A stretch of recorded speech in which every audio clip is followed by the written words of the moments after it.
Di tengah-tengah keriuhan dan kezaliman kota metropolitan Kuala Lumpur, wujud sebuah kisah yang memecahkan segala prasangka kita tentang darjat dan status sosial. Apabila sebuah troli sorong berisi barangan kita semula yang usang melanggar bampar sebuah kereta mewah berharga jutaan ringgit, sesiapa sahaja pasti akan menahan nafas menanti ledakan amarah. Namun, apa yang terjadi seterusnya amat di luar jangkaan. Mengapa lelaki kaya di sebalik steering itu bukannya menuntut ganti rugi, sebaliknya jatuh hati begitu dalam? Mungkin kerana dia telah menemui sebutir permata paling berkilau yang tersembunyi di sebalik debu jalanan yang melekat pada gadis pengutip barangan kitar semula itu.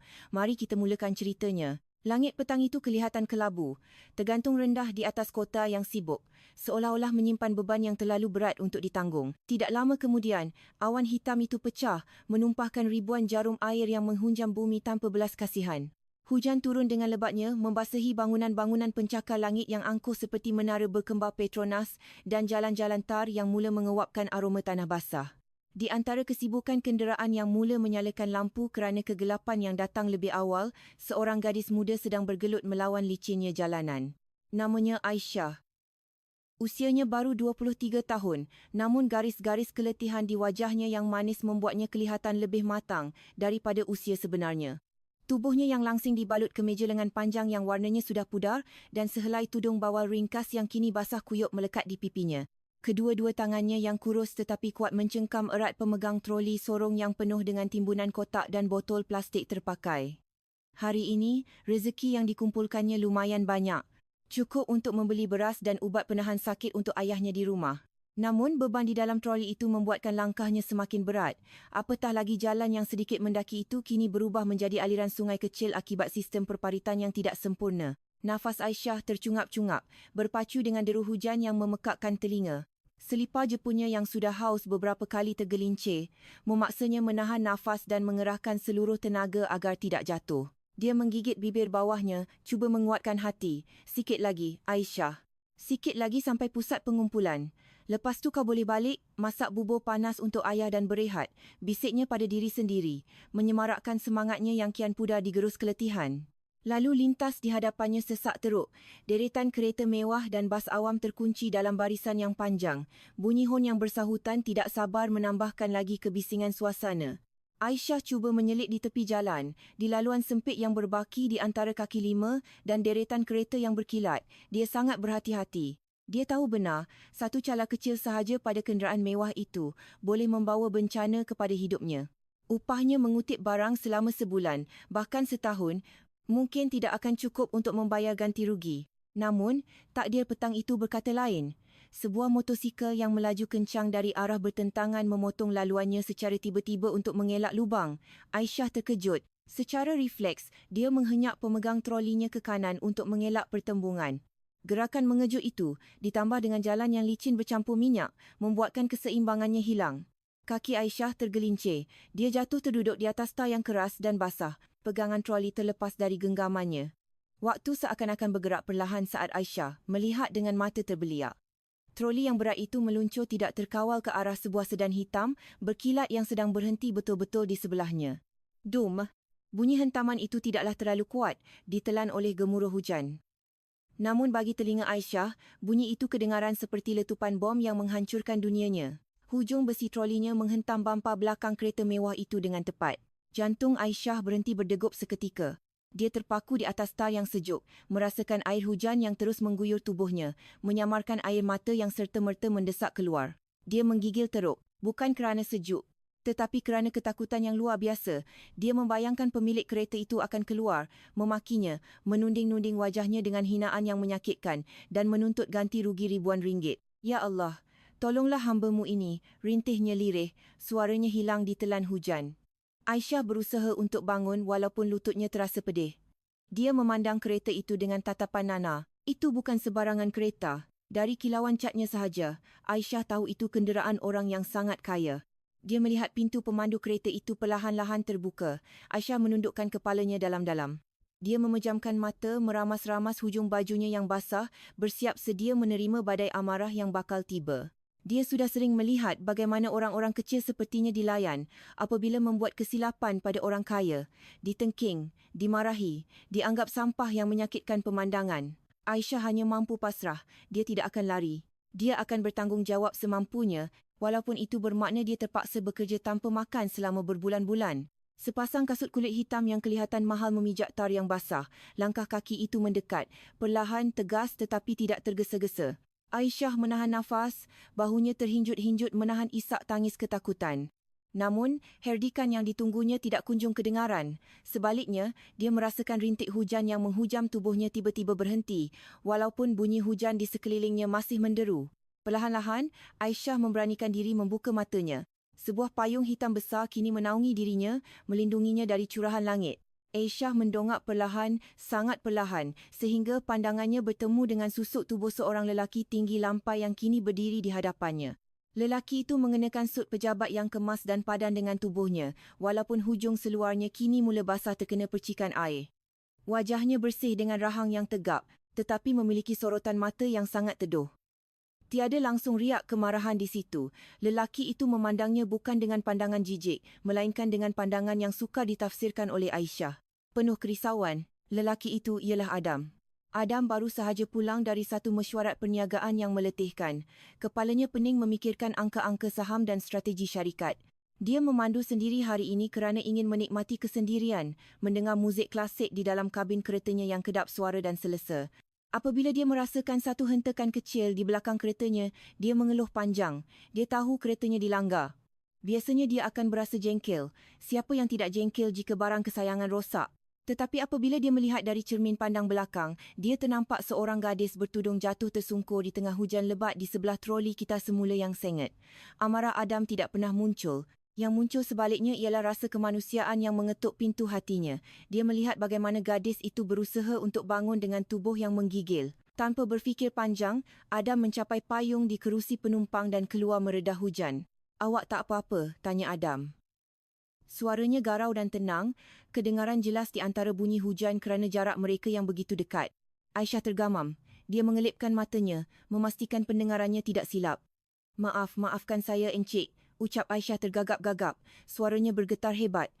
"Saya betul-betul tak sengaja. Jalan licin. Saya tergelincir. Saya akan bayar ganti rugi, Encik. Tapi tolong beri saya masa. Saya mohon jangan laporkan saya pada polis." Aisyah kembali menunduk. Air matanya bercampur dengan sisa air hujan di wajahnya. Dia sangat takut. Adam mengeluh perlahan. Dia mengeling sekilas ke arah bampar belakang keretanya. Terdapat satu garisan calar yang panjang di situ. Cat hitamnya yang licin berkilat terkupas, menampakkan warna dasar yang kontras. Kerosakan itu pasti memerlukan kos yang tidak sedikit untuk dibaiki di bengkel rasmi. Tetapi kemudian, matanya kembali beralih pada gadis di hadapannya. Gadis itu basah kuyup, bibirnya pucat dan menggigil kesejukan. Dan apa yang membuatkan hati Adam tersentuh adalah apabila dia melihat tangan kanan gadis itu. Belakang tangan Aisyah terluka, tergores tar atau mungkin bahagian tajam trolinya. Darah segar mengalir bercampur air hujan. Adam mencangkung, tidak mengendahkan seluar mahalnya yang kini menyentuh tar yang kotor. Dia menyamakan ketinggiannya dengan Aisyah. Dia memindahkan payung di tangan kirinya agar lebih melindungi gadis itu, membiarkan belakang badannya sendiri mula basah ditimpa hujan. "Lupakan tentang kereta tu," kata Adam lembut. "Kereta tu benda mati, boleh dibaiki bila-bila masa, tapi awak terluka." Aisyah tersentak. Dia menatap Adam dengan pandangan tidak percaya. "Tapi, Encik, kereta Encik calar teruk." "Saya tahu itu kereta mahal." "Saya kata lupakan," potong Adam. Namun nadanya tetap halus, tidak menengking. "Tengok tangan awak, berdarah tu." Adam merogoh kocek dalam jaketnya, mengeluarkan sehelai sapu tangan berwarna putih bersih yang terlipat kemas. Tanpa ragu-ragu, dia mencapai tangan Aisyah yang kotor dan basah. Aisyah secara refleks ingin menarik tangannya, berasa tidak layak menyentuh tangan lelaki yang begitu bersih itu. "Jangan, Encik, tangan saya kotor. Nanti sapu tangan Encik kotor," tolak Aisyah cemas. "Diam sekejap," pinta Adam. Dengan telaten, Adam membersihkan luka. Di tangan Aisyah menggunakan sisi sapu tangan yang kering, lalu membalutnya dengan berhati-hati untuk menghentikan pendarahan. Sentuhan tangan Adam terasa hangat di kulit Aisyah yang sedingin ais. Aisyah terpaku. Dia menatap wajah Adam yang serius menguruskan lukanya. Seumur hidupnya menjadi pengutip barangan kitar semula, belum pernah ada orang asing, apatah lagi orang kaya, yang melayannya selembut ini. Biasanya mereka akan menutup hidung apabila berselisih dengannya atau membuang muka seolah-olah dia tidak wujud. Tetapi lelaki ini sebaliknya mencangkung di tengah hujan, mengotorkan tangannya sendiri demi menolongnya. Rasa haru yang luar biasa menyeruak di dada Aisyah. Ketakutannya perlahan-lahan pudar, digantikan oleh rasa hangat yang menjalar hingga ke sudut hati. Air matanya kembali menitis, kali ini kerana rasa syukur. Dah, kata Adam setelah selesai membalut luka itu. Dia menatap mata Aisyah. Mata gadis itu bulat dan jernih berwarna coklat terang yang indah, dikelilingi bulu mata yang lentik. Walaupun wajahnya kelihatan letih dan pucat, Adam dapat melihat kecantikan semula jadi yang terpancar darinya. Ada ketulusan dan ketabahan yang terpancar dari sorotan mata itu. Terima kasih banyak, Encik, ucap Aisyah lirih. Suaranya parau menahan tangis. Encik sungguh baik hati. Semoga Allah membalas kebaikan Encik berlipat ganda. Adam tersenyum tipis. Senyuman yang sangat tulus. Sama-sama. Siapa nama awak? Aisyah, Encik. Saya Adam, jawabnya ringkas. Dia berdiri lalu menghulurkan tangan untuk membantu Aisyah berdiri. Aisyah teragak-agak sejenak, lalu menyambut huluran tangan itu. Genggaman Adam kuat dan meyakinkan, menarik Aisyah kembali berdiri tegak. Awak boleh balik sendiri atau perlu saya panggilkan teksi?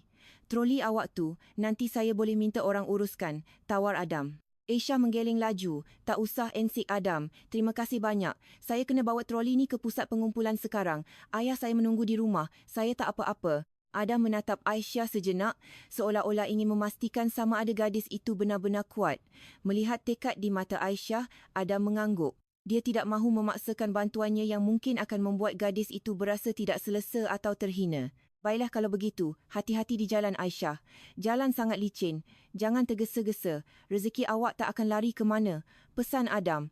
Dia menyerahkan gagang payung itu ke tangan Aisyah. Aisyah terbelalak. Encik payung ni. Pakailah. Saya lari sikit je ke kereta, kata Adam bersahaja. Tapi Encik, belum sempat Aisyah menolak, Adam sudah berpaling dan berlari-lari anak menembus hujan, menuju pintu keretanya. Dia masuk ke dalam, menutup pintu dan seketika kemudian, cermin tingkap kereta itu turun sedikit. Adam melambaikan tangan sekilas, lalu cermin itu naik semula. Kereta sedan hitam itu perlahan-lahan bergerak maju seiring dengan kesesakan yang mula terurai, meninggalkan Aisyah yang berdiri mematung di tepi jalan. Aisyah memegang payung hitam besar itu dengan tangan yang menggigil. Dia menatap lampu belakang kereta Adam yang semakin menjauh di tengah-tengah kesamaran hujan. Dia menunduk menatap tangannya yang terbalut sapu tangan mahal. Aroma minyak wangi maskulin yang lembut dan menenangkan terhidu dari kain itu bercampur dengan bau hujan. Di sudut sapu tangan itu terdapat sulaman inisial huruf Ali dan terselit sekeping kad nama yang sedikit basah di lipatannya. Aisyah mengambil kad nama itu dengan berhati-hati. Tertera nama penuh Adam dan alamat pejabatnya di situ. Aisyah mendekap sapu tangan itu ke dadanya. Rasa hangat itu masih tertinggal. Di tengah-tengah kerasnya kehidupan ibu kota yang seringkali tidak bersahabat, petang ini Aisyah menemui setitik cahaya kemanusiaan yang membuatnya kembali percaya bahawa orang baik itu masih ada. Dia tidak tahu sama ada dia akan bertemu lagi dengan lelaki itu. Yang dia tahu, dia terhutang budi dan dia berjanji dalam hati akan membalas kebaikan itu suatu hari nanti. Terima kasih Encik Adam, bisiknya pada angin dan hujan. Dengan tenaga baru yang entah datang dari mana, Aisyah kembali memegang trolinya. Walaupun hujan masih turun, rasanya tidak lagi sedingin tadi. Payung pemberian Adam melindunginya dan kenangan tentang tatapan teduh itu menjadi api kecil yang menghangatkan semangatnya untuk terus melangkah pulang. Langit Kuala Lumpur perlahan-lahan menjadi gelap sempurna. Namun bagi Aisyah, malam ini terasa sedikit lebih terang. Cahaya matahari pagi yang malu-malu menyelinap masuk melalui celah dinding papan rumah kecil Aisyah. Sinar itu jatuh tepat di atas sebuah meja kayu kecil yang sudah usang, menerangi sebuah tabung plastik berbentuk ayam yang warnanya sudah pudar. Aisyah duduk di birai katil papan, menatap tabung itu dengan pandangan nana. Suara batuk ayahnya kedengaran sama dari bilik sebelah, membuatkan hati Aisyah terhiris. Hari ini ayahnya berehat kerana demamnya sedikit naik, dan Aisyah bersyukur sekurang-kurangnya dia masih ada sedikit bekalan Panadol untuk meredakan sakit orang tua tercintanya itu. Namun, fikiran Aisyah tidak dapat lari daripada kejadian petang semalam. Wajah teduh lelaki bernama Adam dan kereta mewah hitam yang tercalar itu terus menghantui benaknya. Walaupun Adam sudah mengatakan untuk melupakan kejadian itu, hati kecil Aisyah tidak boleh tenang. Dia dididik oleh ayahnya untuk sentiasa bertanggungjawab. Sekecil manapun kesilapan yang dibuat, merosakkan barang orang lain, apatah lagi kerana kelalaiannya sendiri, adalah hutang yang mesti dibayar. Aisyah tahu benar, cala pada kereta semewah itu pasti memerlukan kos pembaikan yang tidak sedikit. Mungkin kosnya setara dengan pendapatannya mengutip barang selama berbulan-bulan atau bahkan bertahun-tahun. Dengan tangan yang menggigil, Aisyah mencapai tabung ayam itu. Dia menarik nafas panjang lalu membuka penutup di bahagian bawahnya. Bunyi gemerincing wang shilling yang berjatuhan ke atas meja kedengaran nyaring di keheningan pagi. Aisyah menumpahkan kesemua isinya. Sailing 50 sen dan 20 sen berselerakan, bercampur dengan beberapa keping wang kertas RM1 dan RM5 yang sudah renyuk. Aisyah mula mengiranya satu persatu. Dia melicinkan wang kertas yang berkedut, menggosoknya dengan telapak tangan agar kelihatan lebih kemas. Setiap keping wang itu mempunyai cerita perjuangannya sendiri. Wang itu adalah simpanan yang dikumpulkannya sedikit demi sedikit selama 2 tahun terakhir. Rancangannya adalah untuk membelikan ayahnya sebuah tilam busa yang baru agar belakang ayahnya tidak sakit lagi tidur di atas katil papan yang keras. RM350, gumam Aisyah lirih setelah selesai mengira shilling terakhir, jumlah yang sangat besar baginya. Namun dia sedar, jumlah ini mungkin hanya cukup untuk membeli minyak kereta Encik Adam, bukan untuk mengecat semula bamparnya. Air mata menggenang di kelopak matanya. Rasanya sesak sekali, tetapi tekadnya sudah bulat. Dia akan menyerahkan semua wang ini sebagai tanda niat baik. Selebihnya, dia akan memohon agar dibenarkan membayar secara ansuran. Dia rela melakukan apa sahaja, asalkan hutangnya lunas dan dia tidak memakan hak orang lain. Aisyah bangkit berdiri. Dia mengambil sekeping sampul surat putih kosong dari laci meja. Dengan berhati-hati, dia memasukkan wang itu ke dalamnya. Sampul itu terasa tebal kerana banyaknya wang shilling dan wang kertas bernilai kecil. Dia menutupnya rapat-rapat lalu menyeka air matanya. Bismillah. Semoga Encik Adam sudi faham, bisiknya. Setelah berpamitan pada ayahnya dan menitipkan pesan pada jiran sebelah untuk menjenguk ayahnya sesekali, Aisyah pun berangkat. Hari ini dia tidak membawa trolinya. Dia mengenakan pakaian terbaik yang dimilikinya. Sehelai baju kurung ringkas berwarna biru lembut, yang warnanya sudah sedikit pudar kerana kerap dibasuh, namun bersih dan wangi, kerana dia menggosoknya dengan sangat kemas. Tudung bawal berwarna senada menutupi kepalanya. Di tangannya, dia membawa payung hitam besar milik Adam yang sudah dibersihkan dan dikeringkan semalam, serta sampul berisi wang simpanannya. Perjalanan menuju ke pusat bandar terasa sangat jauh bagi Aisyah. Dia terpaksa menaiki bas awam sebanyak 2 kali, berasak-asak dengan penumpang lain yang membawa barangan dari pasar. Jantungnya berdebar kencang apabila bas yang dinaikinya mula memasuki kawasan segitiga emas Kuala Lumpur. Bangunan-bangunan pencakar langit yang menjulang tinggi, seolah-olah menusuk langit. Cermin-cermin tingkapnya memantulkan cahaya matahari dengan silau yang menyakitkan mata. Aisyah berasa sangat kerdil, seperti semut yang sesak di antara hutan konkrit gergasi. Dia turun di hadapan sebuah bangunan pejabat yang sangat megah. Berdasarkan alamat pada kad nama yang tertinggal di sapu tangan Adam, di sinilah tempat lelaki itu bekerja. Bangunan itu mempunyai lobi yang luas dengan pintu kaca automatik yang sentiasa terbuka dan tertutup, memuntahkan orang-orang berpakaian kemas dan wangi. Aisyah sempat teragak-agak untuk melangkah masuk. Selipar jepunnya yang sudah haus terasa sangat tidak sepadan untuk memijak lantai marmar yang berkilat itu. Namun, dia teringat akan wajah teduh Adam. Dia menguatkan hati. Aisyah melangkah mendekati pondok pengawal di hadapan lobi. Seorang pengawal keselamatan bertubuh tegap dengan seragam lengkap berdiri di situ. Aisyah menunduk sedikit, takut dihalau kerana penampilannya yang sangat berbeza dengan orang-orang di sekelilingnya. "Assalamualaikum Encik," sapa Aisyah sopan. Suaranya perlahan dan santun. Pengawal itu menoleh. Aisyah sudah bersedia jika ditengking atau disuruh pergi. Namun di luar dugaannya, pengawal itu tersenyum ramah. Sangat ramah. "Waalaikumsalam, Cik. Ada yang boleh saya bantu?" tanya pengawal itu dengan nada mesra. Aisyah tergamam sejenak, tidak menyangka akan disambut sebaik itu. "Saya nak berjumpa dengan Encik Adam." "Encik Adam Zulkifli. Adakah beliau ada?" Pengawal itu mengerutkan dahi sedikit. Mungkin hairan melihat gadis sederhana seperti Aisyah mencari CEO syarikat besar itu. "Oh, Encik Adam, Cik dah ada janji temu ke?" Aisyah menggeleng perlahan. Dia mengeluarkan kad nama Adam dari poket bajunya. Kad nama itu sedikit renyuk kerana terkena air hujan semalam, tetapi tulisannya masih jelas. "Saya belum ada janji temu, Encik. Tapi ini kad nama beliau. Semalam beliau berikan pada saya. Saya nak pulangkan barang beliau yang tertinggal." Aisyah mengangkat sedikit payung hitam yang dipegangnya.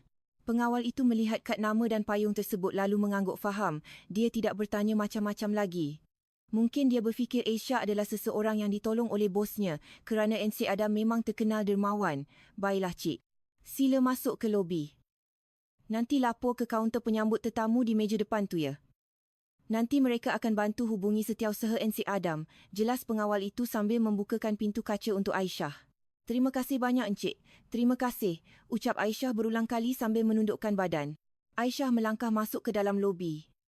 Udara sejuk dari pendingin hawa terus menyapa kulitnya, berbeza dengan udara panas Kuala Lumpur di luar sana. Aroma pewangi ruangan yang mewah, campuran wangian melur dan kayu cendana memenuhi rongga hidungnya. Lantai di bawah kakinya begitu bersih sehingga dia boleh melihat bayangan wajahnya sendiri. Orang ramai lalu lalang dengan langkah pantas, sibuk dengan telefon bimbit dan fail-fail di tangan mereka. Tiada siapa yang memperhatikannya. Dan Aisyah bersyukur untuk itu. Di kaunter penyambut tetamu, Aisyah sekali lagi disambut dengan sopan oleh seorang wanita cantik berseragam kemas. Setelah menjelaskan tujuannya dan menunjukkan kad nama, penyambut tetamu itu membuat panggilan ke tingkat atas. Aisyah menunggu dengan resah, meramas-ramas hujung sampul surat di dalam beg kain lusuhnya. Beberapa minit kemudian, penyambut tetamu itu meletakkan telefon dan tersenyum pada Aisyah. Cik Aisyah, jemput naik. Encik Adam ada di pejabatnya di tingkat 20. Cik boleh naik lift di sebelah kiri. Nanti setiausaha beliau akan jemput di depan lift. Terima kasih puan, jawab Aisyah. Di dalam lift yang bergerak naik dengan pantas dan senyap, perut Aisyah terasa kecut kerana gementar. Dia memejamkan mata, berdoa dalam hati agar Allah melancarkan niat baiknya. Apabila pintu lift terbuka di tingkat 20, suasana hening dan tenang menyambutnya. Seorang wanita berkacamata dengan senyuman ramah sudah berdiri di situ. Cik Aisyah, silakan, Encik Adam sudah menunggu. Aisyah mengikut langkah setiausaha itu melalui koridor berkarpet tebal yang meredam bunyi langkah kaki. Mereka berhenti di hadapan sebuah pintu kayu jati yang besar dan kukuh. Setiausaha itu mengetuk pintu perlahan lalu membukanya. Encik Adam, Cik Aisyah sudah sampai, ucapnya. Aisyah melangkah masuk dengan ragu-ragu. Bilik itu sangat luas. Di salah satu sisinya terdapat dinding kaca besar yang memperlihatkan pemandangan kota Kuala Lumpur dari ketinggian. Di tengah-tengah ruangan, di sebalik sebuah meja kerja yang besar dan penuh dengan timbunan fail, duduklah Adam. Lelaki itu sedang memegang sebatang pen, dahinya berkerut membaca sehelai dokumen. Namun, sebaik sahaja mendengar nama Aisyah disebut, dia terus mendongak. Ekspresi serius di wajahnya serta-merta lenyap, digantikan oleh senyuman tipis yang hangat. Dia meletakkan pennya dan bangkit berdiri. Aisyah, silakan masuk. Duduklah, sapa Adam ramah, menunjuk ke arah sofa empuk di sudut ruangan. Aisyah berjalan perlahan, masih berasa sangat janggal. Dia tidak berani duduk di sofa kulit yang kelihatan sangat mahal itu. Dia takut bajunya yang sederhana akan mengotori kemewahan di situ. Dia memilih untuk berdiri di dekat meja kopi. Adam yang melihat kegugupan Aisyah segera menghampirinya. Duduklah, tak apa. Jangan takut, kata Adam lembut. Akhirnya, Aisyah duduk di hujung sofa dengan sangat berhati-hati. Dia meletakkan payung hitam itu di sisi meja, lalu merogoh begnya. Jantungnya berdegup kencang sekali. Dia mengeluarkan sapu tangan Adam yang sudah dicuci bersih dan digosok kemas serta sampul surat tebal berisi wang simpanannya. Encik Adam, terima kasih sebab sudi terima saya. Suara Aisyah kedengaran bergetar. Saya datang untuk pulangkan payung dan sapu tangan Encik. Saya dah basuh. Harap-harap bersihnya kena dengan standard Encik. Adam tersenyum. Dia mengambil sapu tangan itu. Bau sabun basuh pakaian yang murah tetapi segar terhidu dari kain itu. Bagi Adam, bau itu jauh lebih menenangkan daripada mana-mana minyak wangi mahal. Itu adalah bau ketulusan. Terima kasih Aisyah. Awak tak perlu susah-susah basuh dan tolong panggil saya Adam saja. Tak perlu panggil Encik, jawab Adam. Dia menatap Aisyah lekat-lekat. Gadis itu kelihatan berbeza hari ini. Walaupun pakaiannya sederhana dan kelihatan sudah lama, dia kelihatan sangat anggun dan bersahaja. Wajahnya yang polos tanpa solekan justru memancarkan kecantikan yang semula jadi. Aisyah menunduk, tidak berani menatap mata teduh itu terlalu lama. Kemudian, dengan tangan yang masih menggigil, dia menyodorkan sampul putih itu ke atas meja marmar di hadapan Adam. Dan ini, untuk Encik Adam. Adam menyambungkan keningnya, hairan. Apa ni? Ini duit ganti rugi untuk kereta Encik yang saya langgar semalam, jelas Aisyah. Suaranya semakin perlahan, namun penuh ketegasan. Saya tahu jumlahnya tak seberapa. Dalam tu cuma ada RM350. Itu semua duit simpanan yang saya ada. Saya mohon Encik terima dulu sebagai wang pendahuluan. Selebihnya, izinkan saya bayar ansur-ansur. Saya akan kerja lebih keras. Saya janji tak akan lari dari tanggungjawab. Ruangan itu hening seketika. Adam terdiam. Dia menatap sampul putih yang agak kembung itu, lalu beralih menatap wajah Aisyah. Dia melihat kesungguhan yang luar biasa di mata gadis itu. Ada ketakutan, ya, tetapi ada juga harga diri yang tinggi. Gadis ini yang untuk makan sehari-hari sahaja mungkin sukar, rela menyerahkan seluruh simpanannya demi sebuah tanggungjawab atas cala kecil di kereta mewah yang bagi Adam langsung tidak menjadi masalah. Hati Adam berdesir hebat. Selama bertahun-tahun dia hidup dalam dunia perniagaan yang penuh dengan kepura-puraan, di mana orang saling siku-menyiku demi keuntungan, di mana kata maaf dan tanggungjawab seringkali hanya menjadi pemanis mulut. Tetapi hari ini di hadapannya duduk seorang gadis pengutip barangan kita semula yang memiliki integriti jauh lebih tinggi daripada rakan-rakan niaganya yang bersut mahal. Adam merasakan matanya panas. Dia mencapai sampul itu, tetapi tidak membukanya. Dia hanya memegangnya, merasakan tekstur wang shilling dan kertas renyuk di dalamnya. Berat sampul itu terasa sangat ringan di tangannya, namun nilainya terasa begitu berat di hatinya. Aisyah, panggil Adam lembut. Suaranya kedengaran sedikit serak kerana menahan haru. Aisyah mengangkat wajahnya, menatap Adam dengan cemas. Ya, Encik. Terlalu sikit ke? Saya tahu memang sikit sangat. Saya minta maaf. Adam menggeleng perlahan. Dia meletakkan kembali sampul itu di atas meja, lalu menolaknya perlahan kembali ke arah Aisyah. Ambillah balik duit ni, kata Adam. Wajah Aisyah pucat lesi. Encik tolak? Encik tak nak saya bayar ansuran? Encik akan laporkan saya pada polis sebab duitnya tak cukup. Air mata mula menggenang di mata Aisyah. Ketakutan yang semalam dirasakannya kembali muncul. Adam tersentak kaget melihat reaksi Aisyah. Dia bergegas meluruskan maksudnya. Bukan macam tu maksud saya, Aisyah. Demi Allah, bukan begitu. Adam mencondongkan tubuhnya sedikit ke hadapan, menatap Aisyah dengan pandangan yang sangat dalam dan tulus. Saya pulangkan duit ni sebab saya tak boleh terima. Kalar kat kereta saya tu hal kecil, Aisyah. Saya dah suruh pemandu saya bawa ke bengkel pagi tadi dan insurans tanggung semuanya. Saya tak keluarkan duit 1 sen pun. Tapi itu salah saya. Sela Aisyah lirih. Dengar cakap saya, potong Adam halus. Ketulusan awak datang ke sini hari ni, keberanian awak untuk bertanggungjawab dan niat baik awak menyerahkan seluruh simpanan awak. Itu nilainya jauh lebih besar daripada harga pembaikan mana-mana kereta di dunia ni. Duit ni simpanlah. Saya tahu awak bekerja keras untuk kumpulkannya. Tapi Encik, ayah saya ajar untuk tidak lari dari tanggungjawab. Kalau saya tak bayar, saya akan rasa bersalah seumur hidup. Saya tak nak makan dari duit yang sepatutnya jadi hak orang lain, Aisyah berkeras. Air matanya kini menitis membasahi pipi. Adam kata-kata Aisyah menampar kesedarannya. Gadis ini mempunyai prinsip yang begitu kuat. Adam memutar otak, mencari cara agar Aisyah mahu menerima kembali wangnya tanpa merasa harga dirinya direndahkan. Baiklah, macam nilah, kata Adam. Akhirnya dia tersenyum bijak. Anggap saja hutang awak dah langsai, tapi bukan dengan duit ni. Hutang awak langsai sebab awak dah sudi datang jauh-jauh ke sini dan tunjukkan niat baik. Itu dah cukup bagi saya. Kalau awak paksa juga bagi duit ni, nanti saya pula yang akan rasa bersalah. Saya akan rasa macam perompak yang ambil duit simpanan seorang gadis yang sedang berjuang untuk keluarganya.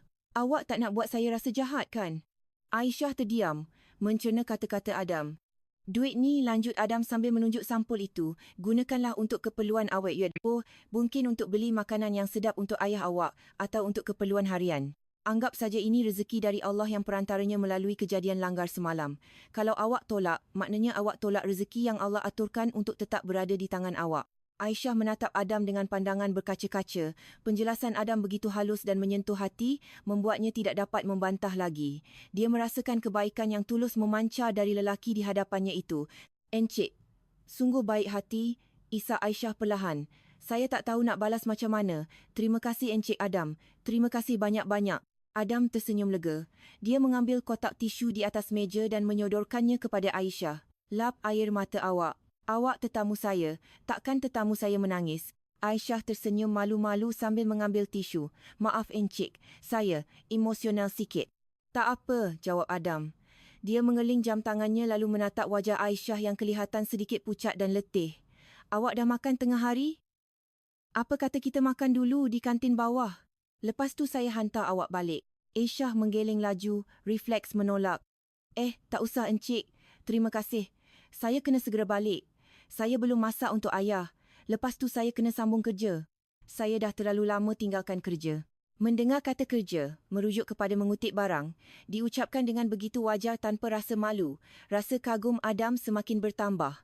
Namun, dia juga berasa bimbang. Gadis ini kelihatan rapuh tetapi beban di bahunya begitu berat. Kalau macam tu, izinkan saya hantar awak balik. Kat luar tu panas terik, bas awam waktu macam ni mesti penuh sesak. Tawa Adam lagi, kali ini dengan nada memohon. Anggap saja sebagai tanda terima kasih saya sebab awak dah pulangkan payung dan sapu tangan saya dengan begitu bersih. Aisyah kelihatan berfikir sejenak. Namun kemudian dia menggeleng sopan, tetapi tegas. Sekali lagi, terima kasih Encik Adam. Tapi saya tak nak susahkan Encik. Encik mesti sibuk, banyak kerja nak kena selesaikan. Saya dah biasa naik bas. Lagipun, saya malu kalau jiran-jiran nampak saya turun dari kereta mewah. Nanti jadi buah mulut orang pula. Alasan yang sangat masuk akal dan menjaga maruah diri. Adam tidak boleh memaksanya. Dia mengangguk faham walaupun hatinya berat membiarkan Aisyah pergi sendirian. Baiklah kalau itu kemahuan awak. Tapi janji satu hal. Hati-hati di jalan dan simpan kad nama saya. Kalau ada apa-apa atau kalau awak perlukan bantuan kecemasan, jangan teragak-agak hubungi saya. Anggap kita sekarang kawan. Ucap Adam tulus. Kawan, ulang Aisyah perlahan, seolah-olah kata itu terasa asing baginya jika disandingkan dengan sosok seperti Adam. Ya kawan, bukankah kawan mesti saling membantu? Aisyah tersenyum. Senyuman paling manis yang pernah Adam lihat hari itu. Terima kasih, Encik Adam. Saya minta diri dulu. Assalamualaikum. Waalaikumsalam, jawab Adam.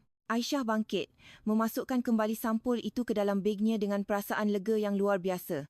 Beban berat yang semalam menghimpit dadanya kini sirna. Dia menunduk hormat sekali lagi, lalu berpaling meninggalkan ruangan megah itu. Adam berdiri terpaku di tempatnya, menatap belakang tubuh Aisyah yang perlahan-lahan hilang di sebalik pintu. Apabila pintu tertutup, Adam menghempaskan tubuhnya kembali ke kerusi kerjanya. Dia mengeluh panjang, menatap siling ruangannya. Bayangan wajah Aisyah, matanya yang jernih, dan keteguhan hatinya terus menari-nari di pelupuk matanya. Aisyah, gumam Adam lirih. Ada rasa hangat yang menjalar di dadanya. Sebuah perasaan asing yang sudah lama tidak dirasakannya.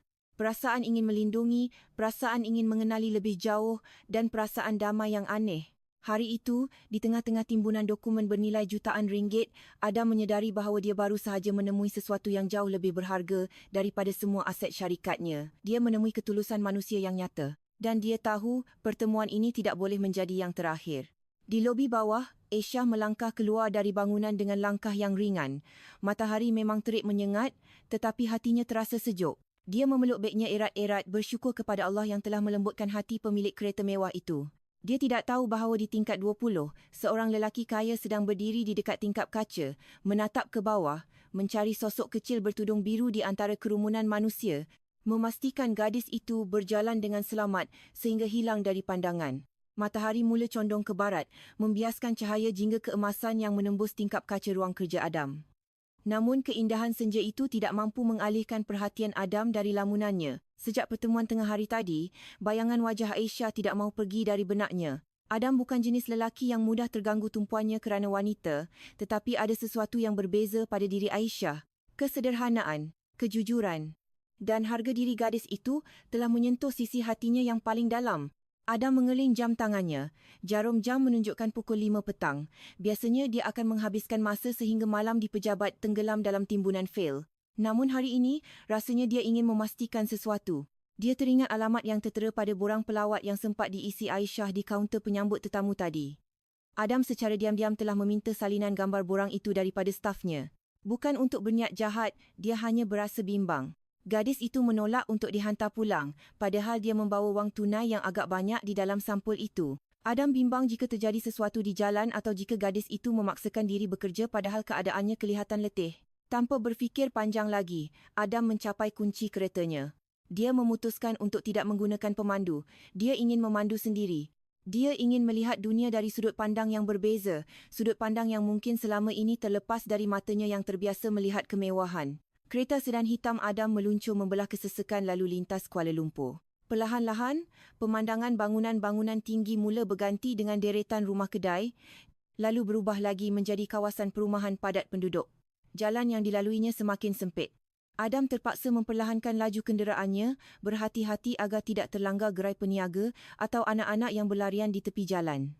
Berdasarkan aplikasi Waze di telefonnya, Adam akhirnya tiba di sebuah kawasan di pinggir kota. Dia meletakkan keretanya agak jauh dari titik lokasi di hadapan sebuah kedai serbaneka yang mempunyai ruang parkir yang agak luas. Dia tidak mahu kereta mewahnya menarik perhatian penduduk dan menimbulkan kekecohan. Adam turun dari kereta. Dia telah menukar kot formalnya dengan jaket kasual berwarna gelap dan topi, menyamarkan penampilannya agar kelihatan seperti orang biasa. Adam berjalan kaki menyusuri lorong-lorong sempit. Udara di situ terasa lembap dan berbau tanah basah sisa hujan semalam. Rumah-rumah di sini berdiri berasa asak. Dindingnya saling menempel satu sama lain. Namun, Adam melihat kehidupan yang mesra di sini. Ibu-ibu sedang bersembang sambil menyuap anak mereka, bapa-bapa sedang bermain dam haji di pondok rukun tetangga. Tiada kemewahan, tetapi ada kebersamaan. Setelah bertanya kepada seorang penduduk dengan sopan, Adam akhirnya menemui rumah yang dicarinya. Ia adalah sebuah rumah papan kecil yang dindingnya diperbuat daripada campuran papan terpakai dan zinc. Atapnya juga dari zinc yang sudah berkarat di beberapa bahagian. Namun, apa yang membuatkan Adam terpegun adalah kebersihan rumah itu. Halamannya yang hanya seluas 2 langkah orang dewasa disapu bersih. Tiada sampah berselerekan. Beberapa pasu bunga dari tin terpakai tersusun kemas. Ditumbuhi pokok bunga kertas yang subur, memberikan kesan asri dan terjaga. Adam berdiri di sebalik tiang elektrik, cukup jauh agar tidak kelihatan, tetapi cukup jelas untuk memerhati. Di beranda rumah itu, dia melihat Aisyah.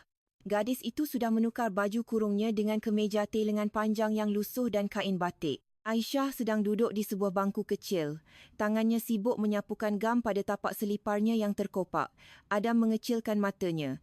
Itu adalah selipar Jepun getah yang sudah sangat haus. Malah salah satu talinya sudah putus dan hanya disambung dengan pin baju. Aisyah meniup-niup gam itu agar cepat kering, lalu menekan tapak seliparnya kuat-kuat. Wajahnya kelihatan letih, tetapi dia tidak merungut.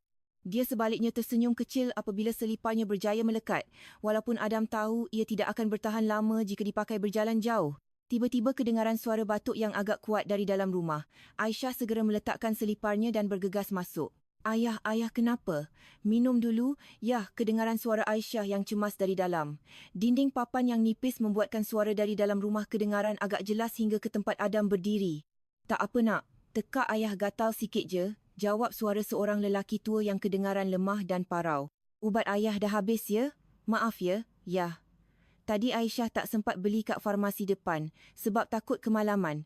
Esok pagi-pagi Aisyah belikan. Aisyah masih ada duit simpanan. Ucap Aisyah lembut menenangkan ayahnya. Padahal Adam tahu duit simpanan itu tadinya hampir diserahkan semuanya kepadanya. Simpan saja duit kau tu Aisyah. Ayah dah sihat. Kau tu yang perlukan kasut baru. Selipar kau tu dah banyak kali putus. Sedih ayah tengok kaki kau melecet macam tu, kata ayahnya dengan nada penuh penyesalan. Hati Adam tersentuh mendengar perbualan itu. Rasa bersalah dan haru bercampur menjadi satu di dadanya. Aisyah lebih mementingkan kesihatan ayahnya daripada keselesaan kakinya sendiri yang menjadi tumpuannya mencari nafkah. Adam melihat ke arah kakinya sendiri yang berbalut kasut sukan berjenama, yang harganya mungkin boleh digunakan untuk makan Aisyah dan ayahnya selama berbulan-bulan. Ketimpangan ini terasa begitu nyata dan menyakitkan. Adam tidak boleh berdiam diri. Dia berundur perlahan-lahan, meninggalkan kawasan rumah Aisyah tanpa suara. Dia berjalan pantas kembali ke arah jalan raya. Tujuannya kini jelas. Dia mencari farmasi terdekat dan sebuah kedai kasut. Di farmasi, Adam membeli ubat batuk, vitamin, minyak angin dan beberapa suplemen kesihatan terbaik yang disyorkan oleh ahli farmasi. Dia juga singgah di sebuah pasar mini, membeli beras berkualiti terbaik, minyak masak, telur, susu, buah-buahan dan beberapa bungkus roti lembut. Kemudian, dia masuk ke sebuah kedai kasut. Adam tidak mencari kasut yang bergaya, dia mencari kasut yang praktikal. Dia memilih sepasang kasut sukan berwarna kelabu gelap agar tidak mudah kotor. Dia memastikan tapak kasut itu empuk dan tebal, mampu menahan beban tubuh semasa berjalan jauh atau menolak troli. Dia juga membeli beberapa pasang stoking tebal yang selesa. Adam membawa semua barang-barang itu dengan kedua-dua tangannya. Dia kembali menyusuri lorong sempit menuju ke rumah Aisyah. Langit sudah mula gelap. Suara azan maghrib mula berkumandang dari surau berdekatan. Suasana lorong menjadi lebih sepi kerana penduduk masuk ke rumah untuk bersiap solat. Ini masa yang sesuai, fikir Adam. Dia tidak mahu Aisyah tahu bahawa dialah yang memberikan semua ini. Dia tidak mahu Aisyah berasa terhutang budi atau diawasi. Adam mahu pemberian ini murni kerana keprihatinan, bukan untuk menunjuk-nunjuk kebaikan. Setibanya di hadapan rumah papan Aisyah, Adam memastikan keadaan selamat. Pintu rumah Aisyah tertutup rapat dan dia boleh mendengar suara Aisyah sedang mengaji Al-Quran dengan sangat merdu dari dalam. Suara itu begitu tenang, menggetarkan hati Adam yang mendengarnya. Di tengah-tengah keterbatasan hidup, gadis itu masih melantunkan pujian kepada Tuhan dengan begitu indah. Dengan gerakan pantas dan berhati-hati, Adam meletakkan sebuah kotak besar berisi barangan dapur dan beg plastik berisi ubat-ubatan di hadapan pintu kayu itu. Di atas timbunan barang itu, dia meletakkan kotak kasut. Adam mengeluarkan sekeping kertas kecil dan sebatang pen yang selalu dibawanya di dalam saku jaket. Dia berfikir sejenak lalu menulis sebaris ayat ringkas. Dia tidak menulis namanya. Dia hanya mahu Aisyah tahu bahawa dia tidak sendirian di dunia ini. Agar langkahmu mencari rezeki sentiasa diringankan. Untuk Aisyah dan ayah, daripada hamba Allah, Adam menyelipkan kertas itu di bawah tali kasut. Setelah memastikan semuanya kemas, Adam mengetuk pintu rumah itu 3 kali. Tok, tok, tok. Kemudian, dengan pantas, Adam bergegas pergi, bersembunyi di sebalik selekoh lorong yang agak gelap, tetapi masih boleh melihat ke arah pintu rumah Aisyah. Jantungnya berdebar kencang, lebih kencang daripada semasa dia membentangkan projek bernilai jutaan ringgit di hadapan para pelabur. Beberapa ketika kemudian, pintu rumah terbuka perlahan-lahan. Aisyah muncul dengan masih mengenakan telekung putih bersih yang membingkai wajahnya. Dia kelihatan heran melihat tiada sesiapa di luar. Dia menoleh ke kanan dan ke kiri, mencari siapa tetamu yang mengetuk pintunya waktu maghrib begini. Mata Aisyah kemudian tertumpu ke bawah pada timbunan barang yang menghalang jalan keluar pintunya. Matanya membulat sempurna. Dia menutup mulutnya dengan tangan, seolah-olah menahan jeritan terkejut. Dia mencangkung, memeriksa barang-barang itu. Ada beras, telur, susu dan sekampit ubat-ubatan lengkap. Kemudian, tangannya menyentuh kotak kasut itu. Dengan tangan yang menggigil, Aisyah membuka penutup kotak kasut. Sepasang kasut sukan baru yang kelihatan sangat kukuh dan selesa terletak di dalamnya. Aisyah mengambil kertas kecil yang terselit dan membacanya di bawah cahaya lampu beranda yang samar-samar. Adam dapat melihat bahu Aisyah mula terhinjut-hinjut. Gadis itu mendekap kasut itu ke dadanya. Dia tidak tahu siapa yang menghantar semua ini, tetapi dia tahu bahawa Allah telah menjawab doa-doanya dengan cara yang tidak disangka-sangka. Aisyah meletakkan kasut itu kembali, lalu mengangkat kedua-dua tangannya, menadah ke langit gelap. Adam boleh mendengar sayup-sayup suara doa Aisyah yang teresak-esak. Ya Allah, terima kasih. Terima kasih atas rezeki yang Engkau turunkan. Sesiapa pun hamba-Mu yang mengirimkan ini, lindungilah dia, berkatilah hidupnya, dan bahagiakanlah hatinya seluas langit-Mu. Hamba bersyukur ya Allah. Aisyah melakukan sujud syukur di atas berandanya yang sederhana, mencium lantai papan yang sejuk sebagai tanda kerendahan hatinya di hadapan Sang Pencipta. Di sebalik persembunyiannya, Adam menyandarkan belakangnya ke dinding tembok yang kasar. Dia memejamkan mata, merasakan ketenangan yang luar biasa mengalir ke seluruh tubuhnya. Sebuah perasaan damai yang belum pernah dirasakannya sebelum ini. Wang yang dikeluarkannya untuk membeli semua barang itu tidak seberapa jika dibandingkan dengan keuntungan perniagaannya dalam 1 jam. Tetapi kebahagiaan yang dirasakannya saat melihat Aisyah bersujud syukur nilainya tidak terhingga. Adam menyedari satu perkara pada malam itu, bahagia itu sederhana. Bahagia itu bukan tentang sebanyak mana yang kita miliki, tetapi sebanyak mana kita boleh memberi makna kepada orang lain. Dan Aisyah, gadis pengutip barangan kita semula yang sederhana itu, tanpa sedar telah mengajarkan Adam tentang makna kekayaan yang sesungguhnya. Setelah Aisyah membawa masuk barang-barang itu dengan wajah penuh senyuman, Adam pun beransur pergi. Langkahnya terasa ringan semasa kembali menuju ke keretanya. Ada senyuman yang tersungging di bibirnya sepanjang perjalanan pulang. Dia tahu ini bukan pengakhiran. Sebaliknya, ini adalah permulaan dari sebuah niat yang semakin kuat di dalam hatinya. Dia ingin menjaga senyuman itu. Dia ingin memastikan gadis itu tidak lagi berjalan dengan kaki yang melecet. Adam ingin menjadi sebahagian daripada cerita hidup Aisyah, walaupun buat masa ini dia terpaksa memulakannya dari bayang-bayang sebagai seorang hamba Allah yang misteri. Malam semakin larut, namun bagi Adam, malam ini terasa begitu terang benderang. Keesokan harinya, Aisyah bangun dengan semangat yang baru. Setelah menunaikan solat subuh dan menyiapkan sarapan bubur untuk ayahnya, dia bersiap untuk bekerja. Ayahnya masih tidur nyenyak. Nafasnya kedengaran lebih teratur setelah meminum ubat yang semalam ditemui Aisyah di depan pintu. Aisyah berasa sangat lega. Dia mengenakan pakaian kerjanya, kemeja T lengan panjang yang menyerap peluh dan seluar panjang longgar. Kemudian matanya tertumpu pada kasut baru yang diletakkannya di dekat pintu. Kasut kelabu itu kelihatan gagah dan siap menemaninya melangkah. Aisyah duduk di bangku kecil, perlahan-lahan memasukkan kakinya ke dalam kasut itu. Saiznya padan, seolah-olah si pengirim tahu betul saiz kakinya. Bahagian dalamnya terasa empuk, memeluk telapak kakinya yang kasar dan banyak bekas luka melecet. Aisyah berdiri cuba melangkah. Rasanya sangat berbeza. Tiada lagi rasa sakit dari jepitan tali selipar getah. Tiada lagi rasa was-was takut seliparnya putus di tengah jalan. Langkahnya terasa mantap dan ringan. Bismillah, ucap Aisyah sambil mengikat tali kasutnya dengan simpul yang kuat. Terima kasih orang baik. Saya akan kerja lebih giat hari ini dengan kasut pemberianmu. Aisyah keluar rumah menghirup udara pagi yang segar. Dia menarik trolinya. Roda troli berdecit perlahan bergeser dengan jalan tar, namun langkah kaki Aisyah yang berbalut kasut baru tidak lagi menimbulkan bunyi seretan. Dia berjalan tegak menyusuri jalanan ibu kota dengan senyuman yang merekah di bibirnya. Tanpa Aisyah sedari, di hujung jalan, sebuah kereta sedan hitam melintas perlahan. Cermin tingkapnya tertutup rapat, namun di dalamnya, sepasang mata teduh memperhatikan Aisyah dengan perasaan lega. Adam tersenyum melihat Aisyah melangkah dengan selesa menggunakan kasut pemberiannya. Itu adalah pemandangan terindah yang mengawali pagi Adam sebelum dia masuk ke dalam hutan konkrit pejabat. Adam tidak menyapa. Dia membiarkan Aisyah menikmati harinya. Dia hanya ingin memastikan gadis itu baik-baik sahaja. Setelah kereta Adam membelok menuju ke jalan utama, Aisyah sempat menoleh sebentar.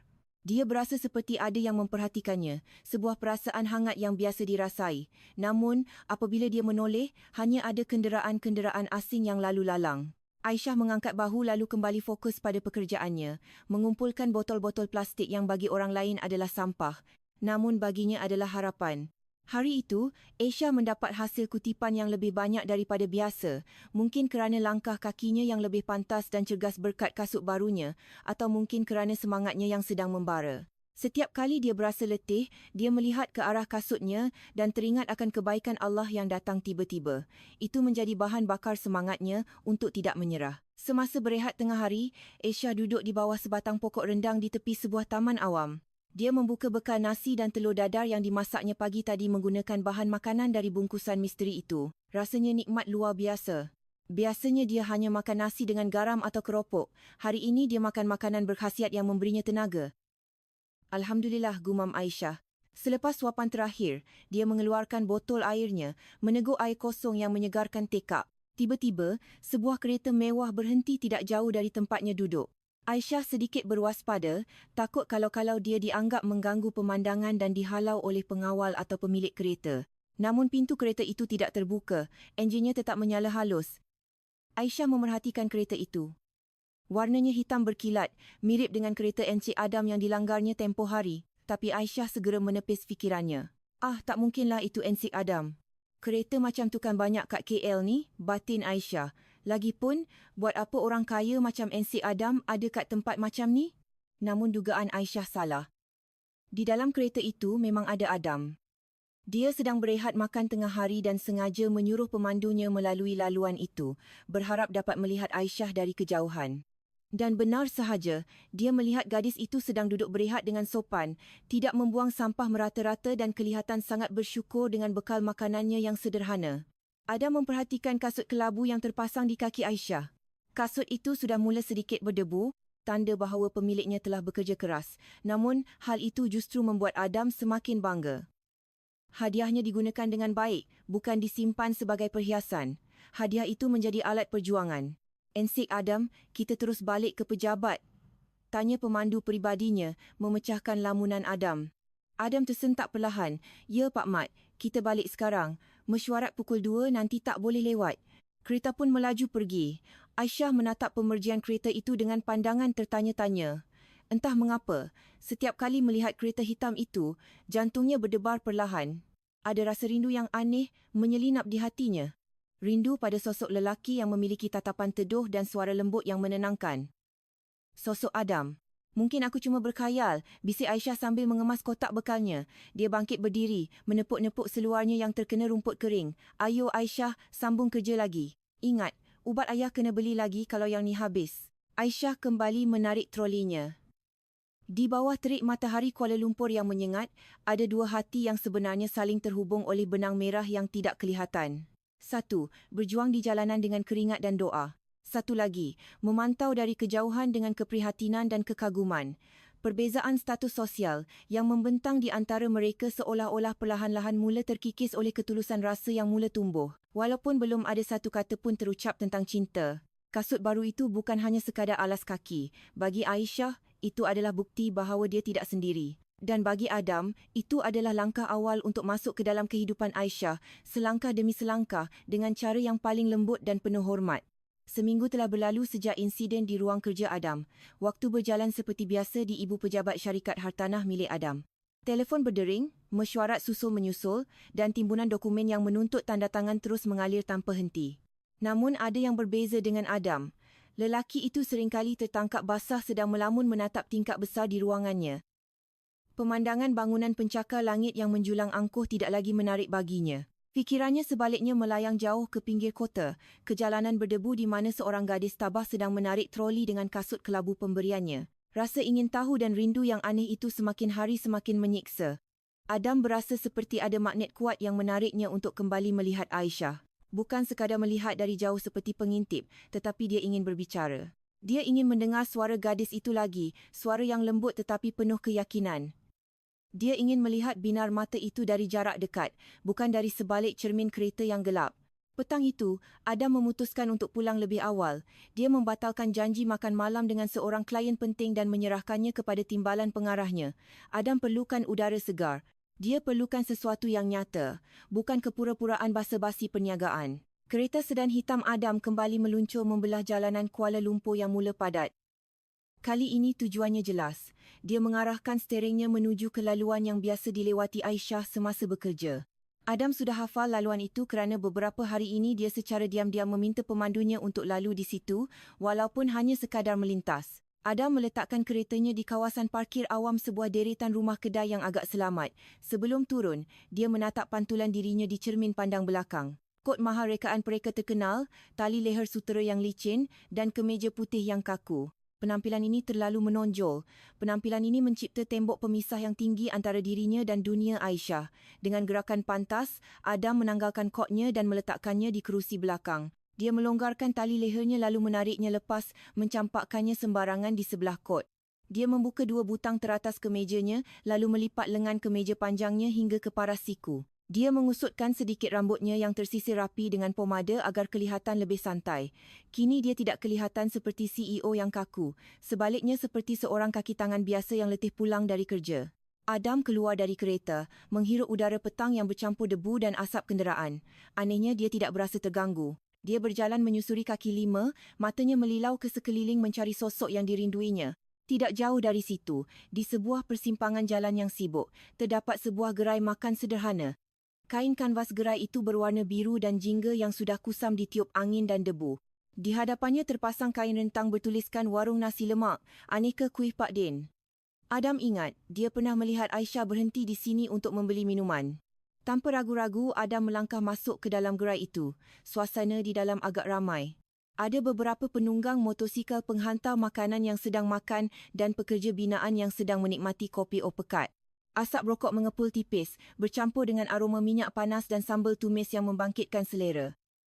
Bangku kayu panjang yang disediakan kelihatan sederhana, sedikit berminyak tetapi kukuh. Adam memesan segelas teh ais limau dan mengambil beberapa keping kari pap ke dalam piring plastik kecil. Dia memilih untuk duduk di sudut gerai yang agak terbuka, menghadap terus ke jalan raya. Dari situ, dia boleh melihat sesiapa sahaja yang lalu lalang. Jantung Adam berdezir apabila 10 minit kemudian, dia melihat sosok itu. Aisyah datang menarik trolinya dengan langkah perlahan. Gadis itu kelihatan letih. Perlu membasahi dahinya, membuatkan beberapa helai anak rambut yang terkeluar dari tudungnya melekat pada kulit. Namun, Adam tersenyum melihat kasut kelabu itu masih terpasang kemas di kaki Aisyah. Kasut itu sudah tidak sebersih semasa pertama kali diberikannya. Warnanya kini agak kusam kerana debu jalanan, tetapi justru itu membuat Adam bahagia. Itu tandanya Aisyah benar-benar menggunakannya untuk berjuang. Aisyah meletakkan trolinya di tempat yang selamat di sebelah gerai, memastikan tidak menghalang jalan. Kemudian dia masuk ke dalam gerai, mengipas-ngipas wajahnya dengan tangan. Pak Din, teh ais limau satu ya. Ikat tepi, pesan Aisyah dengan suara ceria kepada penjual gerai itu. Siap, Aisyah. Tumben lambat sikit balik hari ni, tanya penjual gerai yang sepertinya sudah akrab dengan gadis itu. Iya, Pak Cik. Tadi pusing jauh sikit. Alhamdulillah dapat banyak kotak. Ada pejabat pindah tadi, jawab Aisyah sambil tersenyum lebar. Ketika Aisyah berpaling untuk mencari tempat duduk sambil menunggu pesanannya, matanya terpaku. Dia mematung di tempatnya berdiri. Matanya mengelip beberapa kali, seolah-olah tidak percaya dengan apa yang dilihatnya. Di sudut gerai, duduk seorang lelaki kacak dengan kemeja putih yang lengan bajunya dilipat, sedang memegang gelas teh dan menatapnya sambil tersenyum. Encik Adam, panggil Aisyah perlahan. Nyaris tidak kedengaran di antara kebisingan bunyi kenderaan. Adam melambaikan tangan, mengisyaratkan agar Aisyah mendekat. Hai Aisyah, kebetulan pula kita jumpa kat sini. Aisyah melangkah mendekat dengan ragu-ragu, dia berasa sangat rendah diri. Bajunya kotor dan berbau matahari, sementara lelaki di hadapannya, walaupun tampil santai, tetap kelihatan bersih dan wangi. Encik buat apa kat sini? Tanya Aisyah sopan, masih berdiri janggal di dekat meja Adam. Tengah berehat, teh kat sini sedap, Karipak pun rangup. Duduklah Aisyah, jangan berdiri je. Awak mesti penat. Ajak Adam ramah sambil menggeser sedikit piring kuihnya ke tengah. Aisyah mengeling ke sekeliling. Orang-orang sibuk dengan urusan masing-masing, tiada siapa yang memperhatikan mereka. Akhirnya, dia memberanikan diri duduk di hujung bangku kayu, menjaga jarak yang sopan dari Adam. Saya tak sangka orang macam Encik Adam sudi makan kat warung tepi jalan macam ni, ucap Aisyah jujur. Adam tergelak kecil. Kenapa pula? Saya pun manusia biasa Aisyah. Saya perlukan makan dan minum. Dan sejujurnya, makanan kat sini rasanya lebih hori daripada makanan hotel yang rasanya hamba. Aisyah tersenyum kecil mendengar jawapan itu. Encik ni merendah diri pula. Pesanan teh ais Aisyah tiba. Dia menyedutnya dengan nikmat membiarkan dinginnya air membasahi tekaknya yang kering. Adam memperhatikan gadis itu. Cara dia minum, cara dia menyeka sudut bibirnya, semuanya kelihatan anggun walaupun dalam kesederhanaan. Macam mana khabar ayah awak? Sihat? Tanya Adam membuka perbualan lebih dalam. Wajah Aisyah berbinar seketika. Alhamdulillah, encik, berkat ubat yang... maksud saya ayah, saya dah jauh lebih baik. Batuknya dah reda dan tidurnya pun dah nyenyak. Saya bersyukur sangat. Aisyah hampir sahaja terlepas cakap tentang ubat misteri itu. Dia tidak tahu bahawa pengirim ubat itu sedang duduk di hadapannya. Adam hanya tersenyum tipis, berpura-pura tidak tahu. Syukurlah kalau macam tu. Dan kasut awak tu nampaknya selesa dipakai, pancing Adam, mengeling ke arah kaki Aisyah di bawah meja. Aisyah mengikut arah pandangan Adam. Dia menatap kasutnya dengan pandangan sayang. Oh yang ni? Iya encik, ini kasut pemberian seorang hamba Allah yang sangat baik. Saya tak tahu siapa orangnya, tapi kasut ni sangat membantu saya. Kaki saya tak sakit lagi walaupun berjalan berkilo-kilometer. Saya selalu doakan semoga orang yang memberikannya sentiasa diberi kebahagiaan. Hati Adam menghangat mendengar doa tulus itu. Amin. Saya yakin doa awak pasti dimakbulkan. Adam kemudian melihat sebuah buku tebal yang terjulur keluar dari beg kain lusuh milik Aisyah. Tajuknya kelihatan samar, sebuah novel sastra klasik terjemahan yang bahasanya agak berat. Awak suka membaca? Tanya Adam sambil menunjuk beg Aisyah. Aisyah tersipu malu. Dia mengeluarkan buku itu. Keadaannya sudah tidak elok. Kulitnya ada bekas lipatan dan kertasnya sudah menguning. Iya, encik. Ini hobi saya. Saya selalu jumpa buku-buku terpakai yang orang buang kat tempat sampah. Kadang-kadang masih elok, kadang-kadang dah terkoyak. Kalau masih boleh dibaca, saya bersihkan dan saya baca masa rehat. Buku ni hiburan percuma buat saya. Adam mengambil buku itu, membelik-belik halamannya. Itu bukan bacaan ringan. Itu buku yang memerlukan pemikiran mendalam untuk memahaminya. Buku ni berat, tahu tak? Tak ramai orang yang tahan baca sampai habis. Awak faham ke isinya? Tanya Adam, kagum. Aisyah mengangguk bersemangat, matanya berbinar cerdas. Faham encik, saya suka sangat ayat-ayatnya. Dalam buku ni diceritakan tentang perjuangan hidup seorang watak yang dikhianati tapi tetap memilih untuk memaafkan. Katanya memaafkan itu bukan untuk orang lain, tapi untuk membebaskan hati kita sendiri dari penjara kebencian. Bagus kan, encik? Adam terpegun. Dia menatap Aisyah lekat-lekat. Gadis ini bukan gadis sembarangan. Di sebalik pakaian lusuhnya, tersimpan kecerdasan dan kebijaksanaan yang mungkin tidak dimiliki oleh ramai graduan universiti ternama yang bekerja di pejabatnya. Aisyah memiliki kekayaan jiwa yang luar biasa. Awak sekolah sampai darjah berapa, Aisyah? Tanya Adam. Berhati-hati, takut menyinggung. Senyuman Aisyah sedikit meredup namun tidak hilang. Sampai habis tingkatan 3 ya, encik. Masa nak masuk tingkatan 4, ayah sakit teruk dan perlukan belanja banyak. Jadi, saya putuskan untuk berhenti sekolah dan mula kerja kutip barang untuk bantu ayah. Tapi saya tak pernah menyesal. Belajarkan boleh di mana-mana. Di jalanan, dari buku-buku terpakai atau dari pengalaman orang-orang yang saya temui. Macam jumpa encik hari ni, saya belajar tentang rendah diri. Adam menggeleng perlahan, merasa kerdil di hadapan gadis ini. Bukan Aisyah. Sebenarnya saya yang belajar dari awak. Saya belajar banyak hari ini. Mereka terdiam sejenak, menikmati keriuhan jalanan yang menjadi muzik latar perbualan mereka. Langit di luar mula berubah warna menjadi ungu gelap. Tanda malam akan segera tiba. Aisyah, panggil Adam lembut. Awak tak pernah rasa malu ke? Maksud saya, awak masih muda, manis dan bijak. Kerja ni berat dan kotor.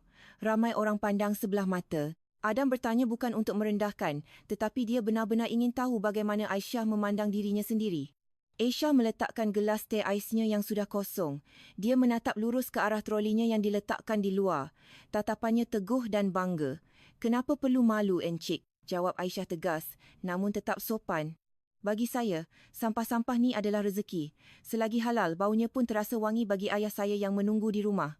Saya tidak mencuri, saya tidak meminta-minta dan saya tidak merugikan orang lain. Tangan saya memang kotor oleh debu dan sampah. Tapi hati saya tenang sebab saya makan dari hasil titik peluh saya sendiri. Itu yang sepatutnya malu kan, Encik? Jantung Adam seakan-akan berhenti berdegup seketika.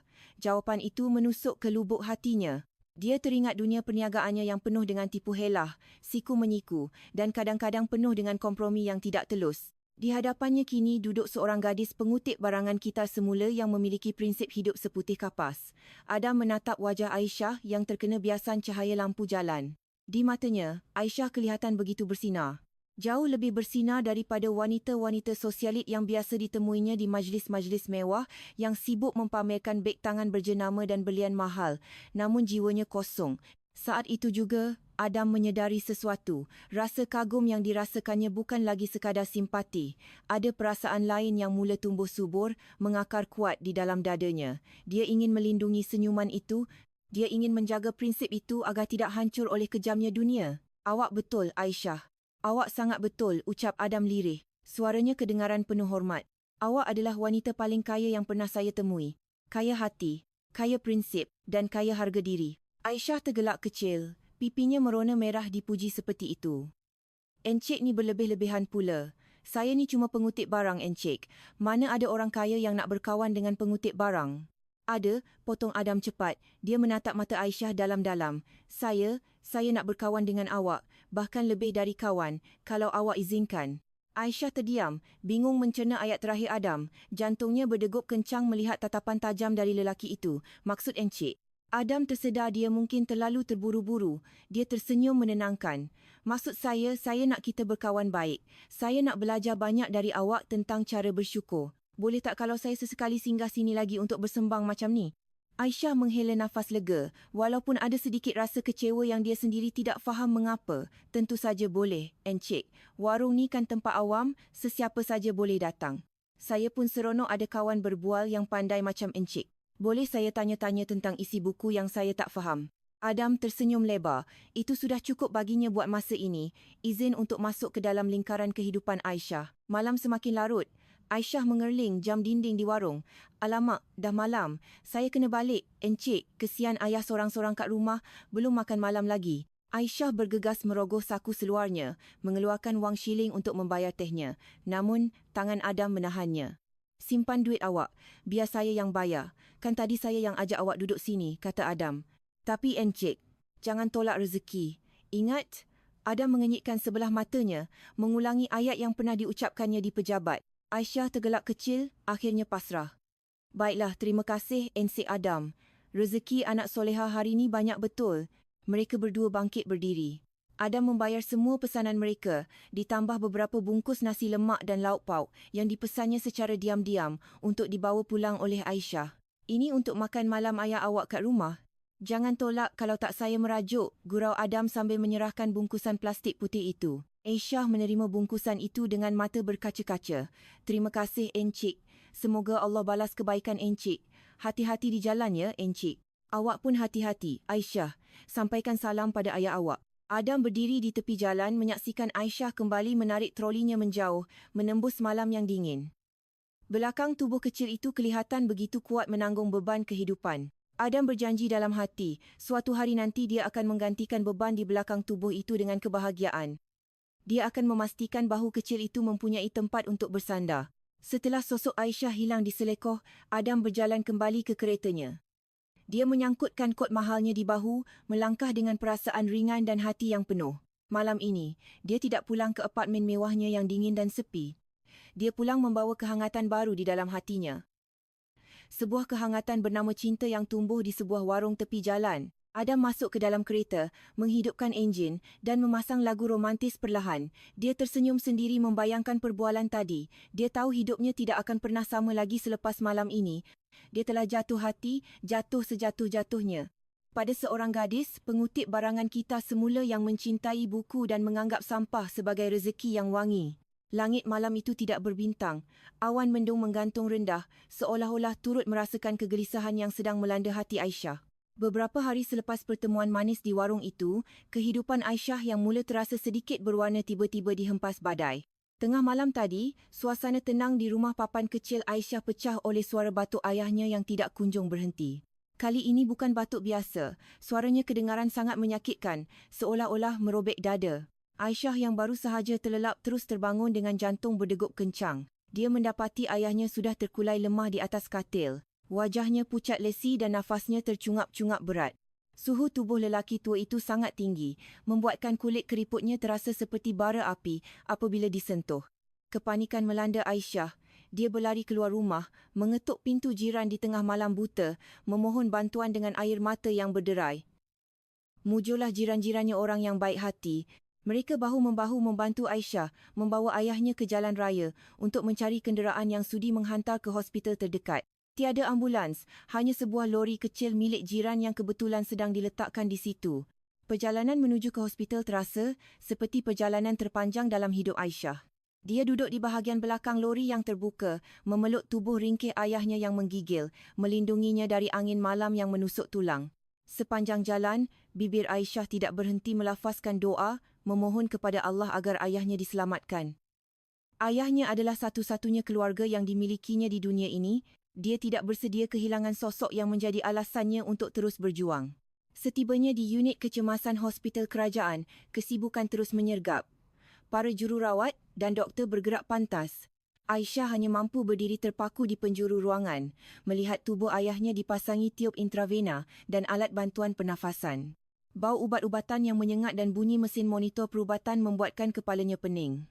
Dia berasa sangat kecil dan tidak berdaya di tengah-tengah ruangan serba putih yang dingin itu. Setelah rawatan pertama selesai, seorang doktor muda menghampiri Aisyah. Doktor itu menjelaskan dengan bahasa yang lembut tetapi tegas bahawa keadaan paru-paru ayahnya mengalami jangkitan yang agak serius dan harus segera dirawat di wad rawatan rapi. Ada komplikasi yang memerlukan rawatan khusus dan ubat-ubatan yang harganya tidak murah. Aisyah mengangguk lemah, menyetujui semua tindakan perubatan demi keselamatan ayahnya. Dia tidak peduli soal kos pada waktu itu. Yang ada di fikirannya hanyalah nyawa ayahnya.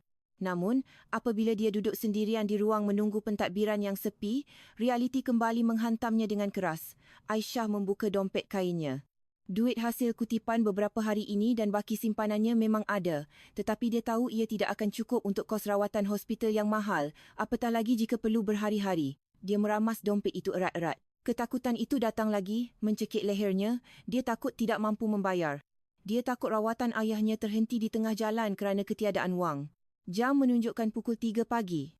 Lorong hospital kelihatan lengang dan sunyi.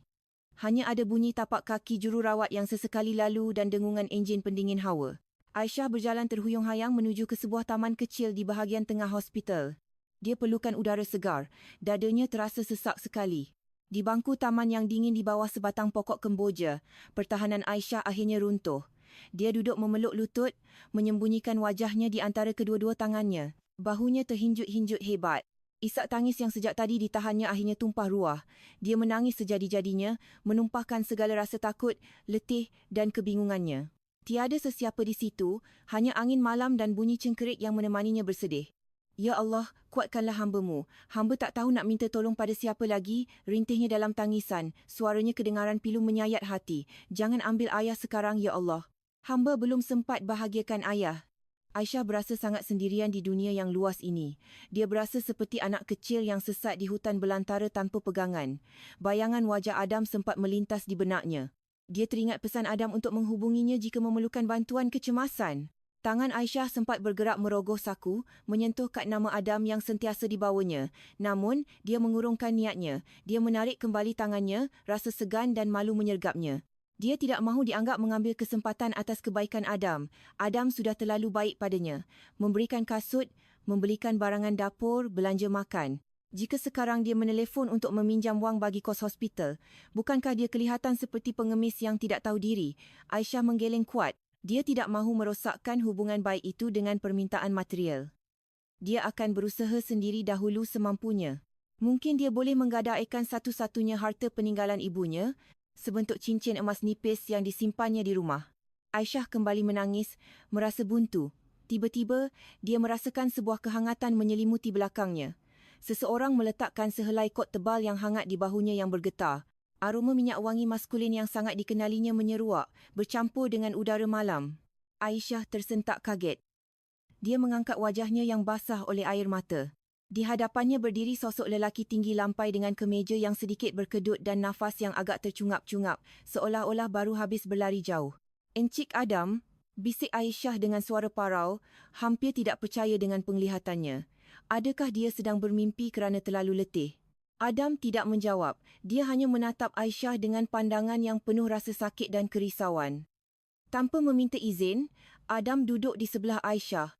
Jarak mereka begitu dekat sehingga Aisyah dapat merasakan hawa hangat dari tubuh lelaki itu. "Kenapa tak telefon saya?" tanya Adam lembut. Tiada nada marah dalam suaranya, hanya ada nada penyesalan yang dalam. "Kenapa awak kena tanggung semua ni sorang-sorang, Aisyah?" Tangisan Aisyah kembali pecah mendengar suara lembut itu. Soalannya mudah, tetapi rasanya seperti meruntuhkan tembok pertahanan terakhirnya. Saya tak nak susahkan Encik. Encik dah terlalu banyak bantu saya." "Saya malu," jawab Aisyah jujur di sela isakannya. Adam mengeluh panjang. Dia memusingkan tubuhnya menghadap Aisyah. Dia sebenarnya sedang bekerja lebih masa di pejabat apabila pembantu peribadinya memberikan laporan. Sejak pertemuan mereka, Adam memang secara diam-diam menugaskan orang kepercayaannya untuk memantau keadaan Aisyah dari jauh, memastikan gadis itu selamat tanpa mengganggu privasinya.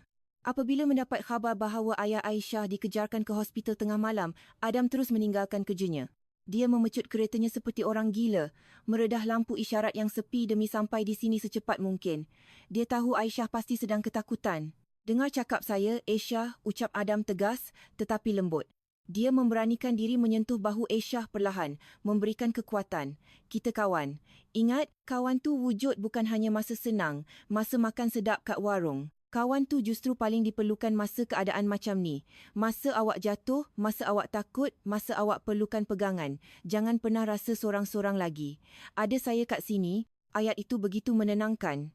Aisyah menatap mata Adam. Dia melihat ketulusan yang luar biasa di situ. Lelaki ini benar-benar datang untuknya. Bukan untuk menunjuk-nunjuk kekayaan, bukan untuk merendahkan, tetapi untuk menemaninya. "Ayah saya, Encik." Ayah kritikal, adu Aisyah seperti anak kecil yang mengadu pada abangnya. "Saya takut. Saya tahu. Saya dah bercakap sekejap dengan doktor bertugas kat depan tadi sebelum ke sini. Ayah awak sedang dirawat dengan sangat baik. Doktor kata keadaannya stabil dan ada harapan besar untuk pulih. Awak kena yakin, doa anak yang soleha macam awak pasti dimakbulkan Allah." Adam cuba menenangkan. "Tapi kosnya, saya tak ada duit sebanyak tu." Aisyah menunduk, air matanya menitis lagi ke pangkuannya. Adam menggeling perlahan. "Syekh, jangan fikirkan pasal duit sekarang. Itu urusan kemudian. Nyawa ayah awak jauh lebih berharga daripada kertas-kertas tu. Fokus berdoa, fokus temankan ayah awak. Biar hal-hal yang memeningkan kepala tu jadi urusan saya." "Tapi Encik." "Aisyah, tolong potong Adam. Memohon, izinkan saya bantu. Bukan sebagai orang kaya yang bagi sedekah, tapi sebagai seorang lelaki yang peduli pada awak. Izinkan saya jadi sandaran awak kali ni saja. Awak dah terlalu lama jadi kuat sorang-sorang. Bahu awak tu kecil, Aisyah. Awak perlukan tempat untuk bersandar sekejap." Kata-kata Adam menghancurkan keraguan Aisyah. Rasa letih yang bertimbun selama bertahun-tahun seakan-akan menemui tempat pelabuhannya. Tanpa sedar, Aisyah menyandarkan kepalanya ke bahu bidang Adam. Dia menangis lagi di situ. Namun kali ini tangisannya berbeza. Itu adalah tangisan kelegaan. Adam terdiam, membiarkan gadis itu menangis di bahunya. Dia tidak bergerak sedikit pun, takut mengganggu keselesaan Aisyah. Dengan teragak-agak, tangan Adam terangkat. Kemudian dengan lembut, dia menepuk-nepuk belakang Aisyah yang berlapis kotnya. Gerakan yang sangat sederhana namun menyalurkan rasa selamat yang luar biasa. Malam itu, di taman hospital yang sepi, di bawah langit mendung yang kelabu, dua hati yang berbeza latar belakang itu bersatu dalam sebuah keheningan yang syahdu. Aisyah menumpahkan segala bebannya dan Adam dengan setia menampungnya. Kot mahal Adam basah oleh air mata Aisyah, tetapi Adam langsung tidak peduli. Baginya, dapat menjadi tempat Aisyah bersandar adalah penghormatan tertinggi yang pernah diterimanya. Menangislah sepuasnya Aisyah. Habiskan air mata awak malam ni. Esok pagi awak kena kuat lagi untuk ayah awak. Tapi malam ni, biar saya yang jaga awak. Bisik Adam tepat di telinga Aisyah. Suara Adam bagaikan mantra penenang. Perlahan-lahan, isak tangis Aisyah mereda. Nafasnya mula teratur. Kehangatan tubuh Adam dan aroma minyak wanginya membuatkan Aisyah berasa terlindung. Dia berasa seperti menemui sebuah rumah. Setelah beberapa ketika yang hening, Aisyah mengangkat kepalanya perlahan-lahan. Matanya bengkak dan merah, hidungnya memerah, tetapi dia kelihatan jauh lebih tenang. Dia menyeka sisa air matanya dengan belakang tangan. "Maafkan saya, Encik. Kot Encik jadi basah dan kotor kena air mata dan hingus saya," ucap Aisyah dengan nada menyesal yang lucu, cuba mencairkan suasana. Adam tergelak kecil, suara tawanya kedengaran renyah memecah kesunyian malam. Dia mengambil tisu dari sakunya dan membersihkan sisa air mata di pipi Aisyah dengan telaten. "Tak apa, kod ni boleh dicuci. Malah sekarang kod ni jadi lebih berharga sebab dah berjasa jadi sandaran wanita hebat macam awak." Wajah Aisyah merona merah di tengah-tengah kegelapan malam. Layanan manis Adam benar-benar membuatnya salah tingkah. "Terima kasih Encik Adam. Terima kasih sebab dah datang. Saya rasa jauh lebih baik sekarang." "Syukurlah. Sekarang awak kena rehat. Awak belum tidur kan? Wajah awak pucat sangat," kata Adam bimbang. "Saya tak boleh tidur, Encik. Saya nak tunggu depan bilik ICU saja." "Baiklah, kita tunggu kat sana. Tapi awak kena makan dulu. Saya yakin awak belum makan malam. Tadi saya sempat beli roti dan susu panas kat kafeteria depan." "Jom," ajak Adam sambil berdiri dan menghulurkan tangannya. Aisyah menyambut huluran tangan itu. Genggaman tangan Adam terasa hangat dan kuat. Kali ini Aisyah tidak menolak. Dia membiarkan Adam memimpinnya kembali masuk ke dalam bangunan hospital. Setibanya di ruang menunggu ICU, Adam mendudukkan Aisyah di kerusi tunggu yang empuk. Dia membuka bungkusan roti dan menusukkan penyedut minuman ke dalam kotak susu panas, lalu memberikannya kepada Aisyah. "Makan sampai habis. Awak perlukan tenaga." Aisyah menurut. Dia memakan roti itu perlahan-lahan sambil sesekali mencuri pandang ke arah Adam yang duduk di sebelahnya. Lelaki itu kelihatan letih. Lingkaran hitam sama kelihatan di bawah matanya, tetapi dia tetap tersenyum menatap Aisyah. Adam tidak memegang telefon bimbitnya sama sekali. Dia benar-benar fokus menemani Aisyah. "Encik Adam tak kerja ke esok? Ni dah nak pagi?" tanya Aisyah setelah menghabiskan susunya. "Kerja boleh tunggu. Saya bosnya, jadi saya boleh masuk lambat sikit," jawab Adam bersahaja sambil mengenyitkan mata, cuba menghibur Aisyah. "Lagipun, jaga bakal. Jaga kawan yang sedang susah tu lebih utama." Adam hampir sahaja terlepas cakap menyebut bakal bapa mentua, tetapi dia bergegas membetulkannya. Mujulah Aisyah tidak terlalu perasan kerana rasa mengantuk mula menyerang selepas perutnya terisi dan hatinya tenang. "Tidurlah sekejap, Aisyah. Sandarkan kepala awak kat bahu saya lagi kalau nak. Saya akan kejutkan kalau doktor keluar atau ada apa-apa berita," tawar Adam. Aisyah sebenarnya ingin menolak kerana segan, tetapi matanya sudah sangat berat. Rasa selamat yang diberikan Adam membuatnya rilaks. Perlahan-lahan, kepala Aisyah terkulai ke sisi, bersandar di bahu Adam. Tidak lama kemudian, nafas Aisyah kedengaran teratur. Dia tertidur kerana keletihan fizikal dan mental yang luar biasa. Adam tersenyum menatap wajah tidur Aisyah yang damai. Dia membetulkan kedudukan kotnya yang menyelimuti tubuh Aisyah agar gadis itu tidak kesejukan. Dalam hati, Adam berjanji kepada Allah, "Ya Allah, sembuhkanlah ayahnya dan izinkanlah hamba untuk menjadi lelaki yang boleh membahagiakan gadis ini. Hamba mencintainya. Hamba mencintai ketulusannya. Izinkan hamba menjaganya seumur hidup hamba." Malam itu menjadi saksi bisu bagaimana jarak status sosial di antara mereka benar-benar runtuh. Di ruang menunggu hospital yang dingin, cinta Adam bertumbuh semakin kuat. Bukan lagi sekadar kekaguman, tetapi sebuah keinginan tulus untuk berkomitmen dan melindungi. Adam tahu, selepas malam ini, dia tidak akan pernah boleh melepaskan Aisyah lagi. Dia akan memperjuangkan gadis ini, apapun rintangannya. Sinar matahari pagi perlahan-lahan mula masuk melalui celah tingkap, menyinari dua sosok yang saling bersandar itu. Adam terjaga sepanjang malam, menjadi penjaga setia bagi tidur lelap sang gadis pujaan hati. Belakangnya lenguh, matanya pedih tetapi hatinya penuh dengan bunga-bunga kebahagiaan. Apabila seorang jururawat lalu dan tersenyum melihat mereka, Adam membalas senyuman itu dengan bangga. Dia tidak malu kelihatan tidur di kerusi tunggu hospital awam dengan kemeja berkedut di samping seorang gadis sederhana. Kerana baginya, saat ini dia sedang berada di tempat yang paling tepat, di sisi wanita yang dicintainya. Hari-hari berlalu di hospital dengan rentak yang perlahan tetapi penuh makna. Ayah Aisyah menunjukkan perkembangan kesihatan yang sangat positif. Berkat rawatan pantas dan ubat-ubatan berkualiti yang diberikan oleh doktor, jangkitan paru-parunya beransur pulih. Wajah tuanya yang pada mulanya pucat lesi, kini mula kemerahan. Nafasnya pun tidak lagi kedengaran berat dan menyakitkan. Selama tempoh pemulihan itu, Adam hampir tidak pernah ponteng. Setiap petang selepas pulang dari pejabat, lelaki itu sentiasa menyempatkan diri singgah. Dia tidak pernah datang dengan tangan kosong. Selalu ada buah-buahan segar yang sudah dikupas, bubur panas dari restoran langganannya yang teksturnya lembut, atau sekadar majalah-majalah ringan untuk menemani ayah Aisyah agar tidak bosan. Adam tidak hanya duduk diam. Dia dengan selamba menyuap ayah Aisyah, mengajak berbual tentang masa lalu lelaki tua itu, mendengar cerita-cerita tentang masa kecil Aisyah dengan penuh minat. Tiada sedikit pun rasa janggal atau jijik dari sikap Adam. Dia melayan ayah Aisyah dengan penuh hormat seolah-olah dia sedang menjaga orang tuanya sendiri. Pemandangan itu seringkali membuatkan Aisyah yang melihatnya dari sudut ruangan terpaksa menyeka air matanya secara diam-diam.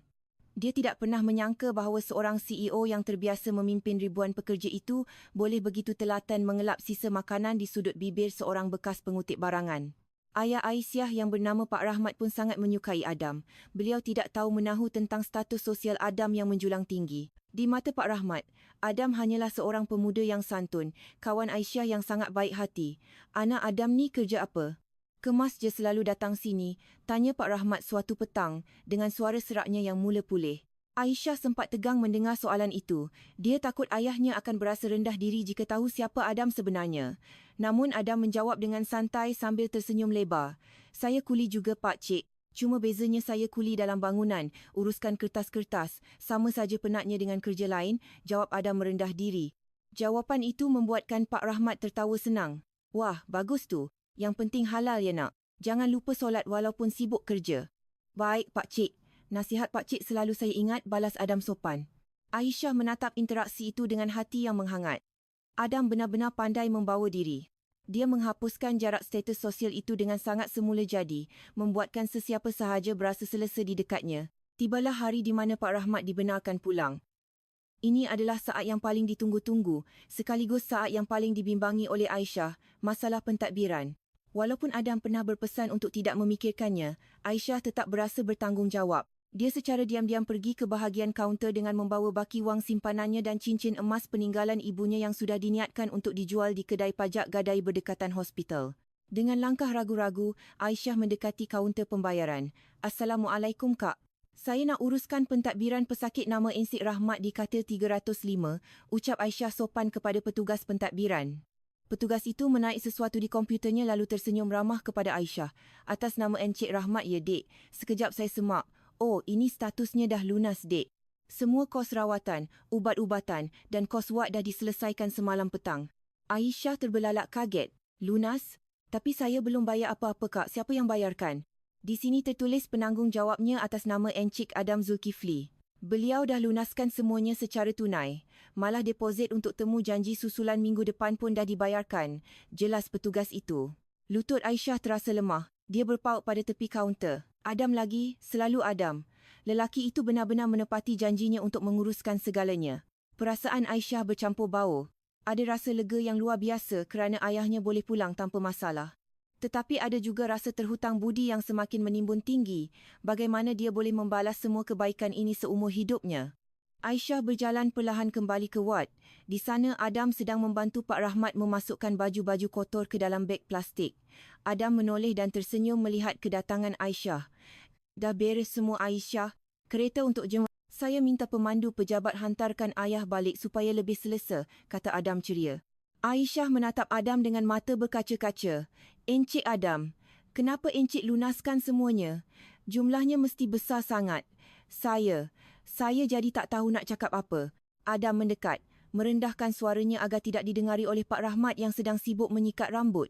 Kan saya dah cakap, Jangan difikirkan. Anggap saja itu pelaburan akhirat saya. Saya ada rezeki lebih.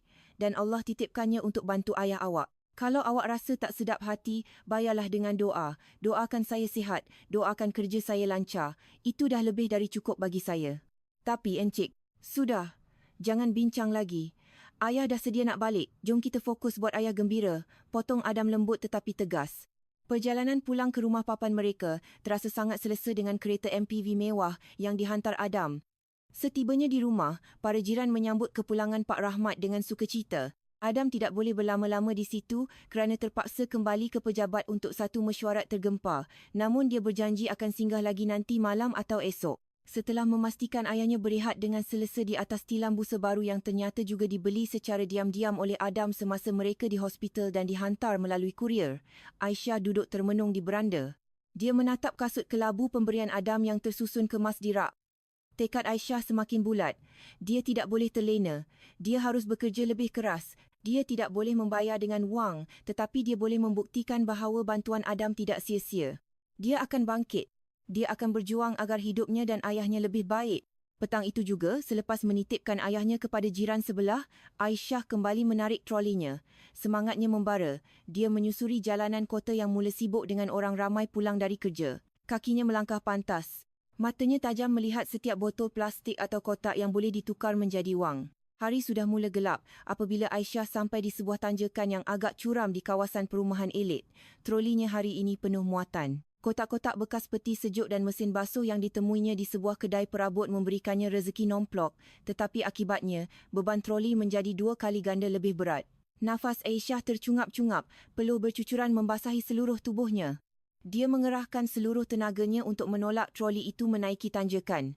Otot-otot lengannya menegang, kakinya menggigil menahan beban agar troli tidak meluncur ke belakang. "Ayo Aisyah, kau kuat. Sikit lagi sampai atas," bisiknya menyemangati diri sendiri. Namun tenaga manusia ada batasnya. Di pertengahan tanjakan, roda troli tersangkut di sebuah lubang kecil di jalan tar. Aisyah cuba menolak sekuat tenaga tetapi troli itu tidak berganjak. Dia mula panik kerana tenaga di tangannya semakin habis. Jika dilepaskan, troli ini akan meluncur ke bawah dan membahayakan pengguna jalan raya yang lain.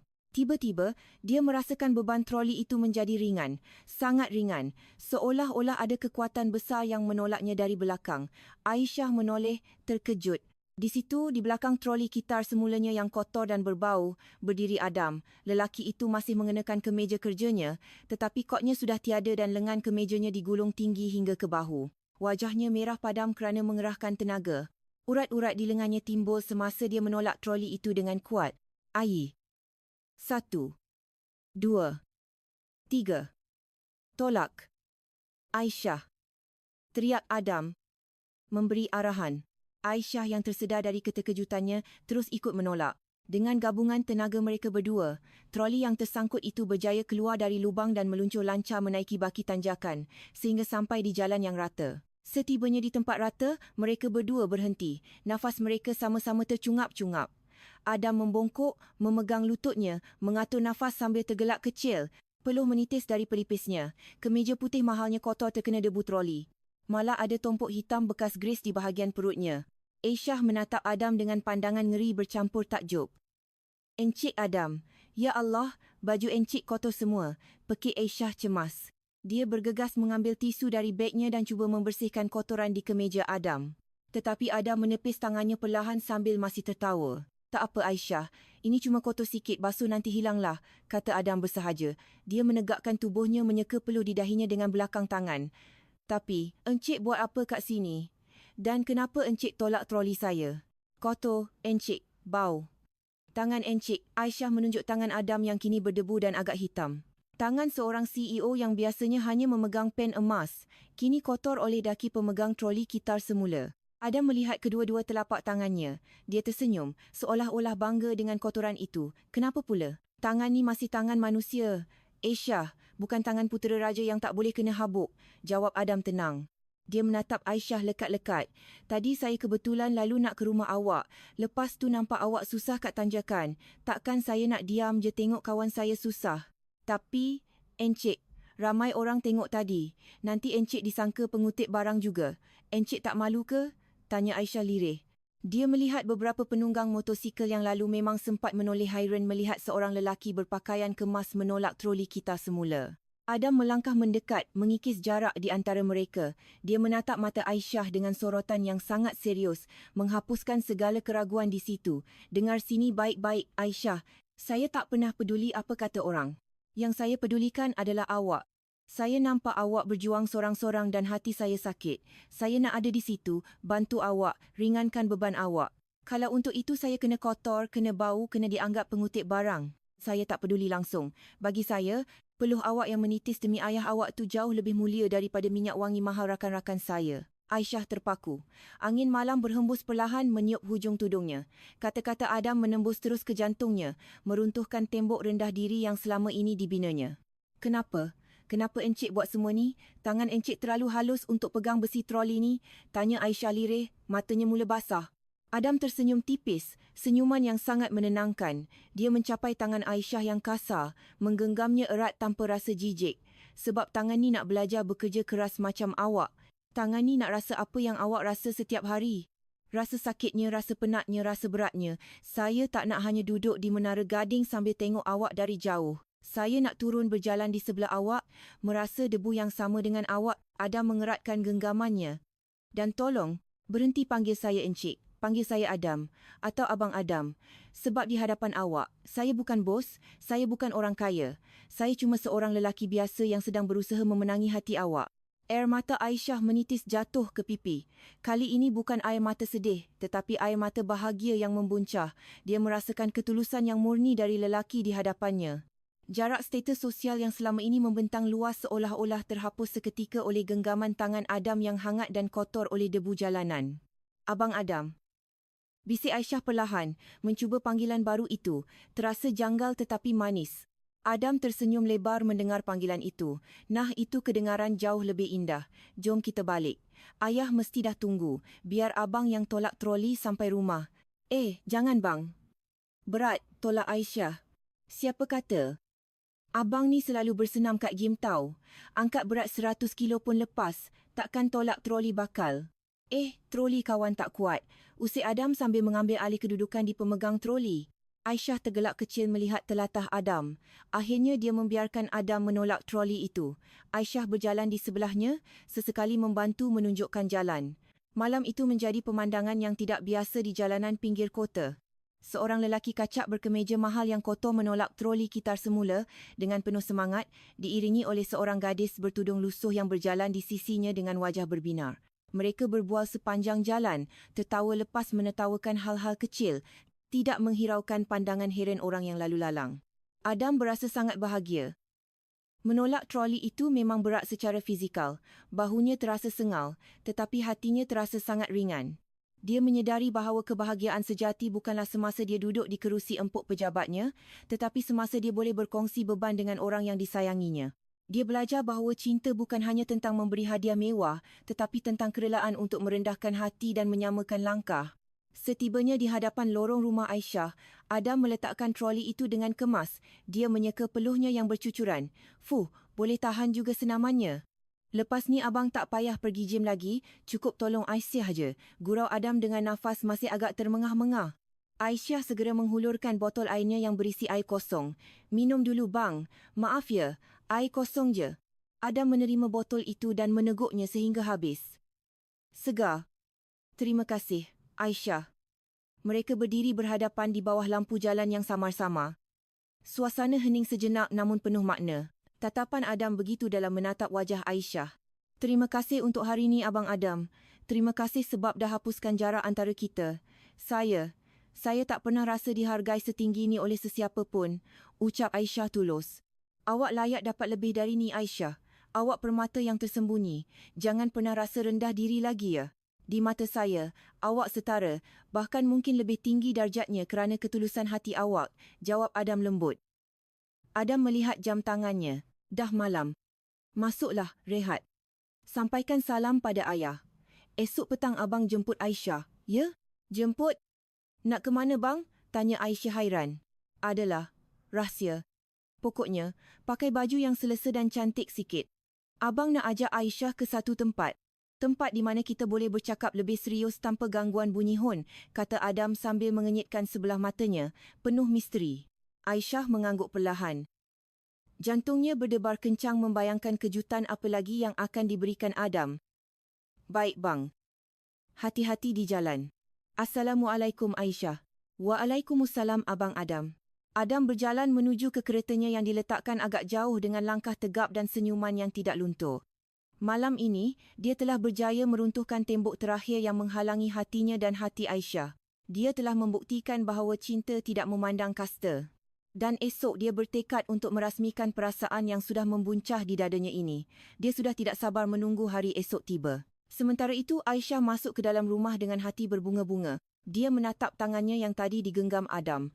Kehangatan itu masih terasa. Dia bersujud syukur kepada Allah, berterima kasih telah mengirimkan malaikat tidak bersayap dalam wujud Adam ke dalam hidupnya yang sederhana. Aisyah sedar, dia pun telah jatuh cinta sedalam-dalamnya pada lelaki itu. Bukan kerana hartanya, tetapi kerana kebesaran hatinya yang sudi menerima Aisyah seadanya, lengkap dengan segala kekurangan dan troli kita semulanya.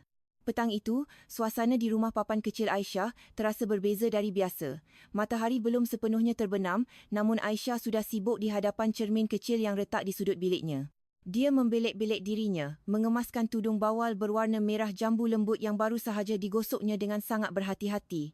Tudung itu adalah tudung lama pemberian arwah ibunya yang jarang sekali dipakainya, kecuali untuk acara-acara yang sangat istimewa. Dan entah mengapa, hati kecil Aisyah mengatakan bahawa petang ini adalah saat yang istimewa. Aisyah menyapu sedikit bedak bayi di pipinya agar terlihat lebih segar, lalu mengoleskan pelembap bibir nipis. Hanya itu solekan yang dimilikinya. Namun aura kebahagiaan yang memancar dari wajahnya membuatkan kecantikannya bersinar jauh melebihi mana-mana solekan mahal. Jantungnya berdegup kencang, tidak menentu. Sejak Adam mengatakan akan menjemputnya petang ini untuk pergi ke suatu tempat rahsia, fikiran Aisyah tidak boleh tenang. Ada rasa gementar, takut, tetapi juga ada rasa harap yang membuncah. Cantik anak ayah hari ini, suara serak Pak Rahmat mengejutkan Aisyah. Aisyah menoleh. Ayahnya sedang duduk di beranda sambil tersenyum bangga menatap puteri tunggalnya. Wajah tua itu kini kelihatan lebih segar. Garisan-garisan kesakitan yang dulu menghiasi wajahnya kini berganti dengan ketenangan. Ayah ni, ini baju lama je, yah, jawab Aisyah tersipu malu sambil mendekati ayahnya. Dia duduk bersimpuh di dekat kaki Pak Rahmat. Pak Rahmat mengusap kepala Aisyah dengan tangan keriputnya yang bergetar halus. Bukan bajunya, tapi hati kau yang sedang berbunga-bunga tu yang buat kau cantik. Adam nak datang, ya? Aisyah mengangguk perlahan, menyembunyikan senyumnya. Iya ya, Abang Adam nak ajak Aisyah keluar sekejap, katanya nak bincang sesuatu. Ayah tak apa ke ditinggal sorang-sorang sekejap. Aisyah dah siapkan makan malam atas meja. Pergilah nak, jangan risaukan ayah. Ayah dah sihat. Adam tu lelaki yang baik. Ayah nampak ketulusan kat mata dia. Jarang ada orang kaya yang sanggup rendahkan hati sentuh orang kecil macam kita ni. Kalau dia berniat serius, ayah restu, ucap Pak Rahmat bijak. Mata Aisyah berkaca-kaca mendengar restu tersirat dari ayahnya. Terima kasih ya. Doakan Aisyah, ya. Tidak lama kemudian, kedengaran bunyi enjin kereta yang halus berhenti di hadapan lorong. Aisyah mengintai dari tingkap. Kereta sedan hitam berkilat milik Adam sudah terparkir kemas. Sosok tegap Adam keluar dari kereta. Petang ini Adam mengenakan kemeja biru laut yang warnanya sangat padan dengan kulit bersihnya, dipadukan dengan seluar slek berwarna krim. Dia kelihatan sangat kacak dan berwibawa, namun senyuman ramah yang sentiasa menghiasi bibirnya membuatkannya kelihatan mesra.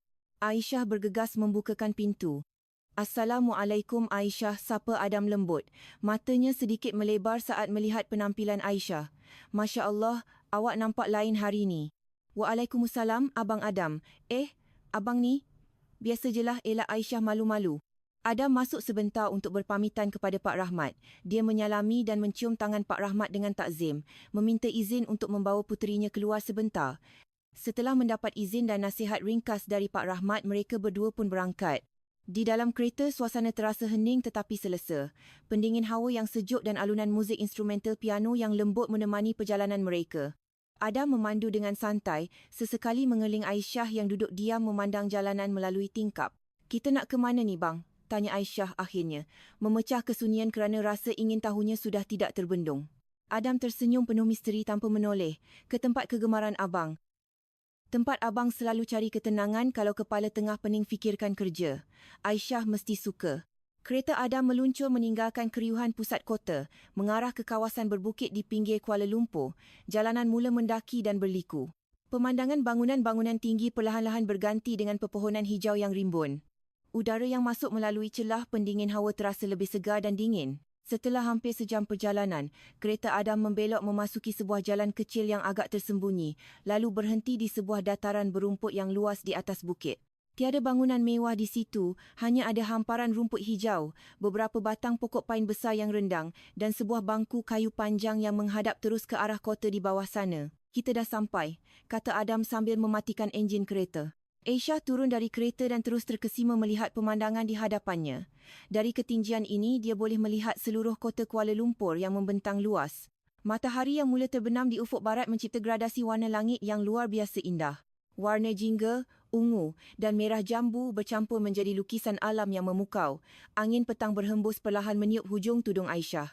Cantiknya bang. Gumam Aisyah tanpa sedar. Matanya berbinar takjub. Seumur hidupnya tinggal di Kuala Lumpur, dia hanya melihat dinding-dinding kusam, timbunan sampah dan lorong sempit. Dia tidak pernah tahu bahawa kota tempatnya mengais rezeki boleh kelihatan seindah ini dari kejauhan. Abang tahu Aisyah mesti suka, kata Adam yang kini sudah berdiri di sebelahnya. Adam tidak melihat ke arah pemandangan. Dia sebaliknya menatap profil wajah Aisyah yang disinari cahaya senja. Bagi Adam, pemandangan wajah Aisyah jauh lebih indah daripada matahari terbenam itu. Adam mengajak Aisyah duduk di bangku kayu panjang di bawah pokok pain. Mereka duduk berdampingan, menjaga jarak yang sopan namun terasa dekat di hati. Aisyah, panggil Adam perlahan setelah beberapa ketika mereka menikmati kebisuan yang damai. Ya bang, Aisyah menoleh. Adam menarik nafas panjang lalu menghembuskannya perlahan. Dia menatap lurus ke hadapan ke arah lampu-lampu kota yang mula menyala satu persatu seperti kelip-kelip. Dulu sebelum jumpa Aisyah, hidup abang rasa macam robot. Adam memulakan ceritanya dengan nada yang dalam. Setiap hari bangun pagi pakai kod, mesyuarat, tanda tangan dokumen, marah pekerja, lepas tu balik ke apartmen mewah yang kosong. Abang ada banyak duit, abang boleh beli kereta apa saja, abang boleh makan kat restoran mana saja. Tapi anehnya, abang tak pernah rasa kenyang. Hati abang rasa kosong, sepi. Aisyah mendengar dengan teliti, tidak berani memotong. Dia baru tahu sisi rapuh seorang Adam yang selama ini kelihatan sempurna. Lepas tu Allah temukan kita dengan cara yang unik, melalui satu pelanggaran kecil di tengah hujan. Lanjut Adam sambil tersenyum mengenang detik itu. Masa abang nampak Aisyah hari tu, ketakutan awak, tapi juga keberanian awak untuk bertanggungjawab. Ada sesuatu yang ketuk hati abang. Kemudian masa Aisyah datang ke pejabat abang bawa duit shilling simpanan, masa itulah abang sedar, Aisyah ada sesuatu yang abang tak ada. Aisyah ada kekayaan hati. Aisyah ada ketulusan yang murni, yang tak boleh dibeli dengan duit sebanyak mana pun. Adam memusingkan tubuhnya menghadap Aisyah sepenuhnya. Dia menatap manik mata gadis itu dengan pandangan yang sangat tajam dan penuh permohonan. Aisyah, abang belajar banyak dari awak. Abang belajar yang bahagia tu sederhana. Abang belajar bersyukur bila tengok Aisyah senyum walaupun hidup susah. Abang belajar erti keluarga bila tengok Aisyah jaga ayah. Aisyah, awak bawa warna baru dalam hidup abang yang kelabu. Jantung Aisyah berdegup semakin kencang. Tangannya saling meramas di pangkuan kerana gementar. Abang Adam. Dengar cakap abang dulu Aisyah, pinta Adam lembut. Suaranya sedikit bergetar, menandakan betapa pentingnya saat ini baginya. Abang tahu siapa abang dan abang tahu siapa Aisyah. Orang mungkin kata kita berbeza dunia macam siang dan malam, langit dan bumi. Tapi abang tak peduli semua tu. Abang tak cari isteri seorang sosialit yang hanya tahu habiskan duit. Abang cari rumah. Abang cari seseorang yang boleh buat abang rasa pulang. Dan perasaan pulang tu, abang rasa setiap kali abang ada dekat dengan Aisyah. Air mata mula menggenang di pelupuk mata Aisyah. Kata-kata Adam begitu indah, begitu tulus, menyentuh lubuk jiwanya yang paling dalam. Adam memberanikan diri mencapai tangan Aisyah, menggenggamnya dengan lembut tetapi erat, seolah-olah menyalurkan keyakinan. Aisyah, di bawah langit senja ni, dengan disaksikan oleh Allah, abang nak sampaikan perasaan abang. Abang cintakan Aisyah. Bukan cinta sekejap sebab kasihan. Bukan. Ini cinta yang tumbuh sebab kekaguman pada akhlak awak, pada ketabahan awak. Abang nak jadi lelaki yang lindungi awak.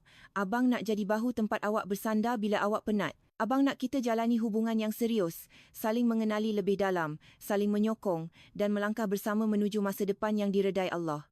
Adam menatap mata Aisyah lekat-lekat, menanti jawapan.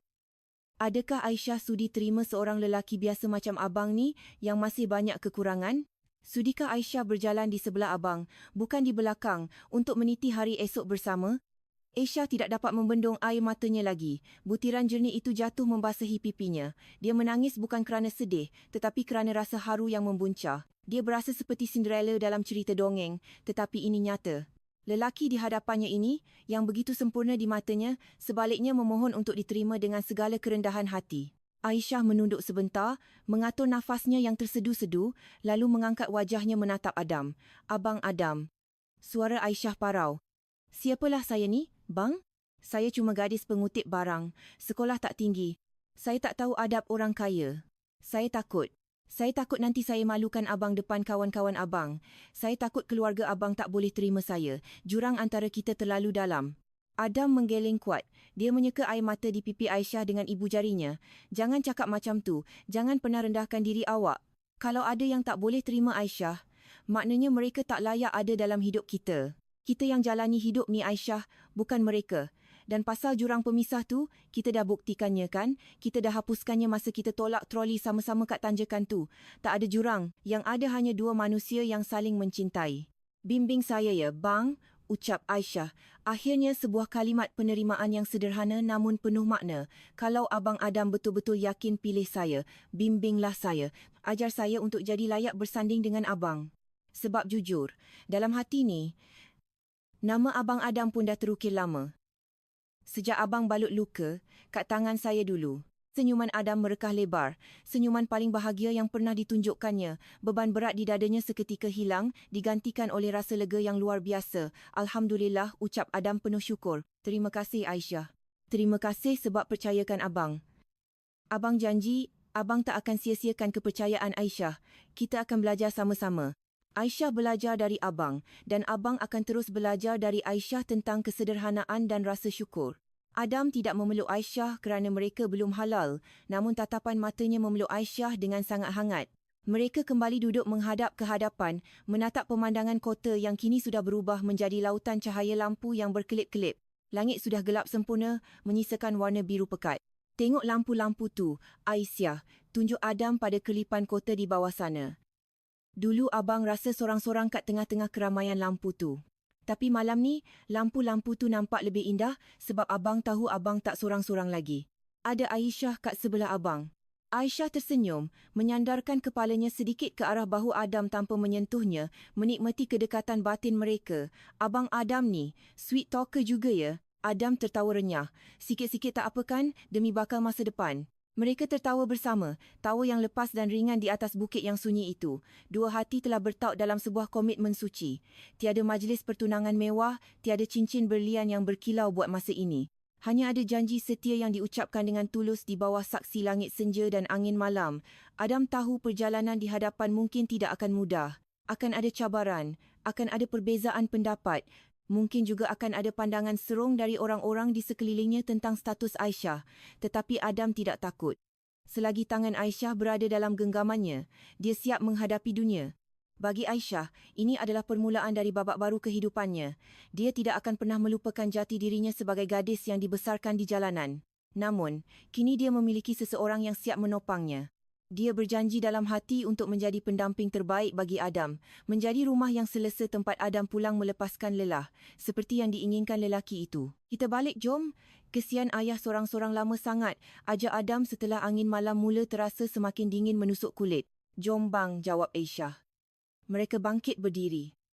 Adam berjalan di sisi Aisyah, melindunginya dari tiupan angin. Sebelum masuk ke dalam kereta, Adam membukakan pintu untuk Aisyah seperti seorang puteri. Silakan masuk, Tuan Puteriku, usik Adam. Terima kasih, putera troliku, balas Aisyah sambil tergelak kecil. Kereta sedan hitam itu pun perlahan-lahan bergerak turun dari bukit, membawa sepasang kekasih yang baru sahaja memulakan kisah cinta mereka. Kisah tentang seorang bos kaya yang jatuh hati pada seorang gadis pengutip barangan kitar semula. Sebuah kisah yang membuktikan bahawa cinta sejati tidak pernah memandang harta atau tahta, sebaliknya memandang ketulusan hati. Dan di langit malam yang luas, sebutir bintang bersinar paling terang, seolah-olah merestui kebahagiaan mereka berdua.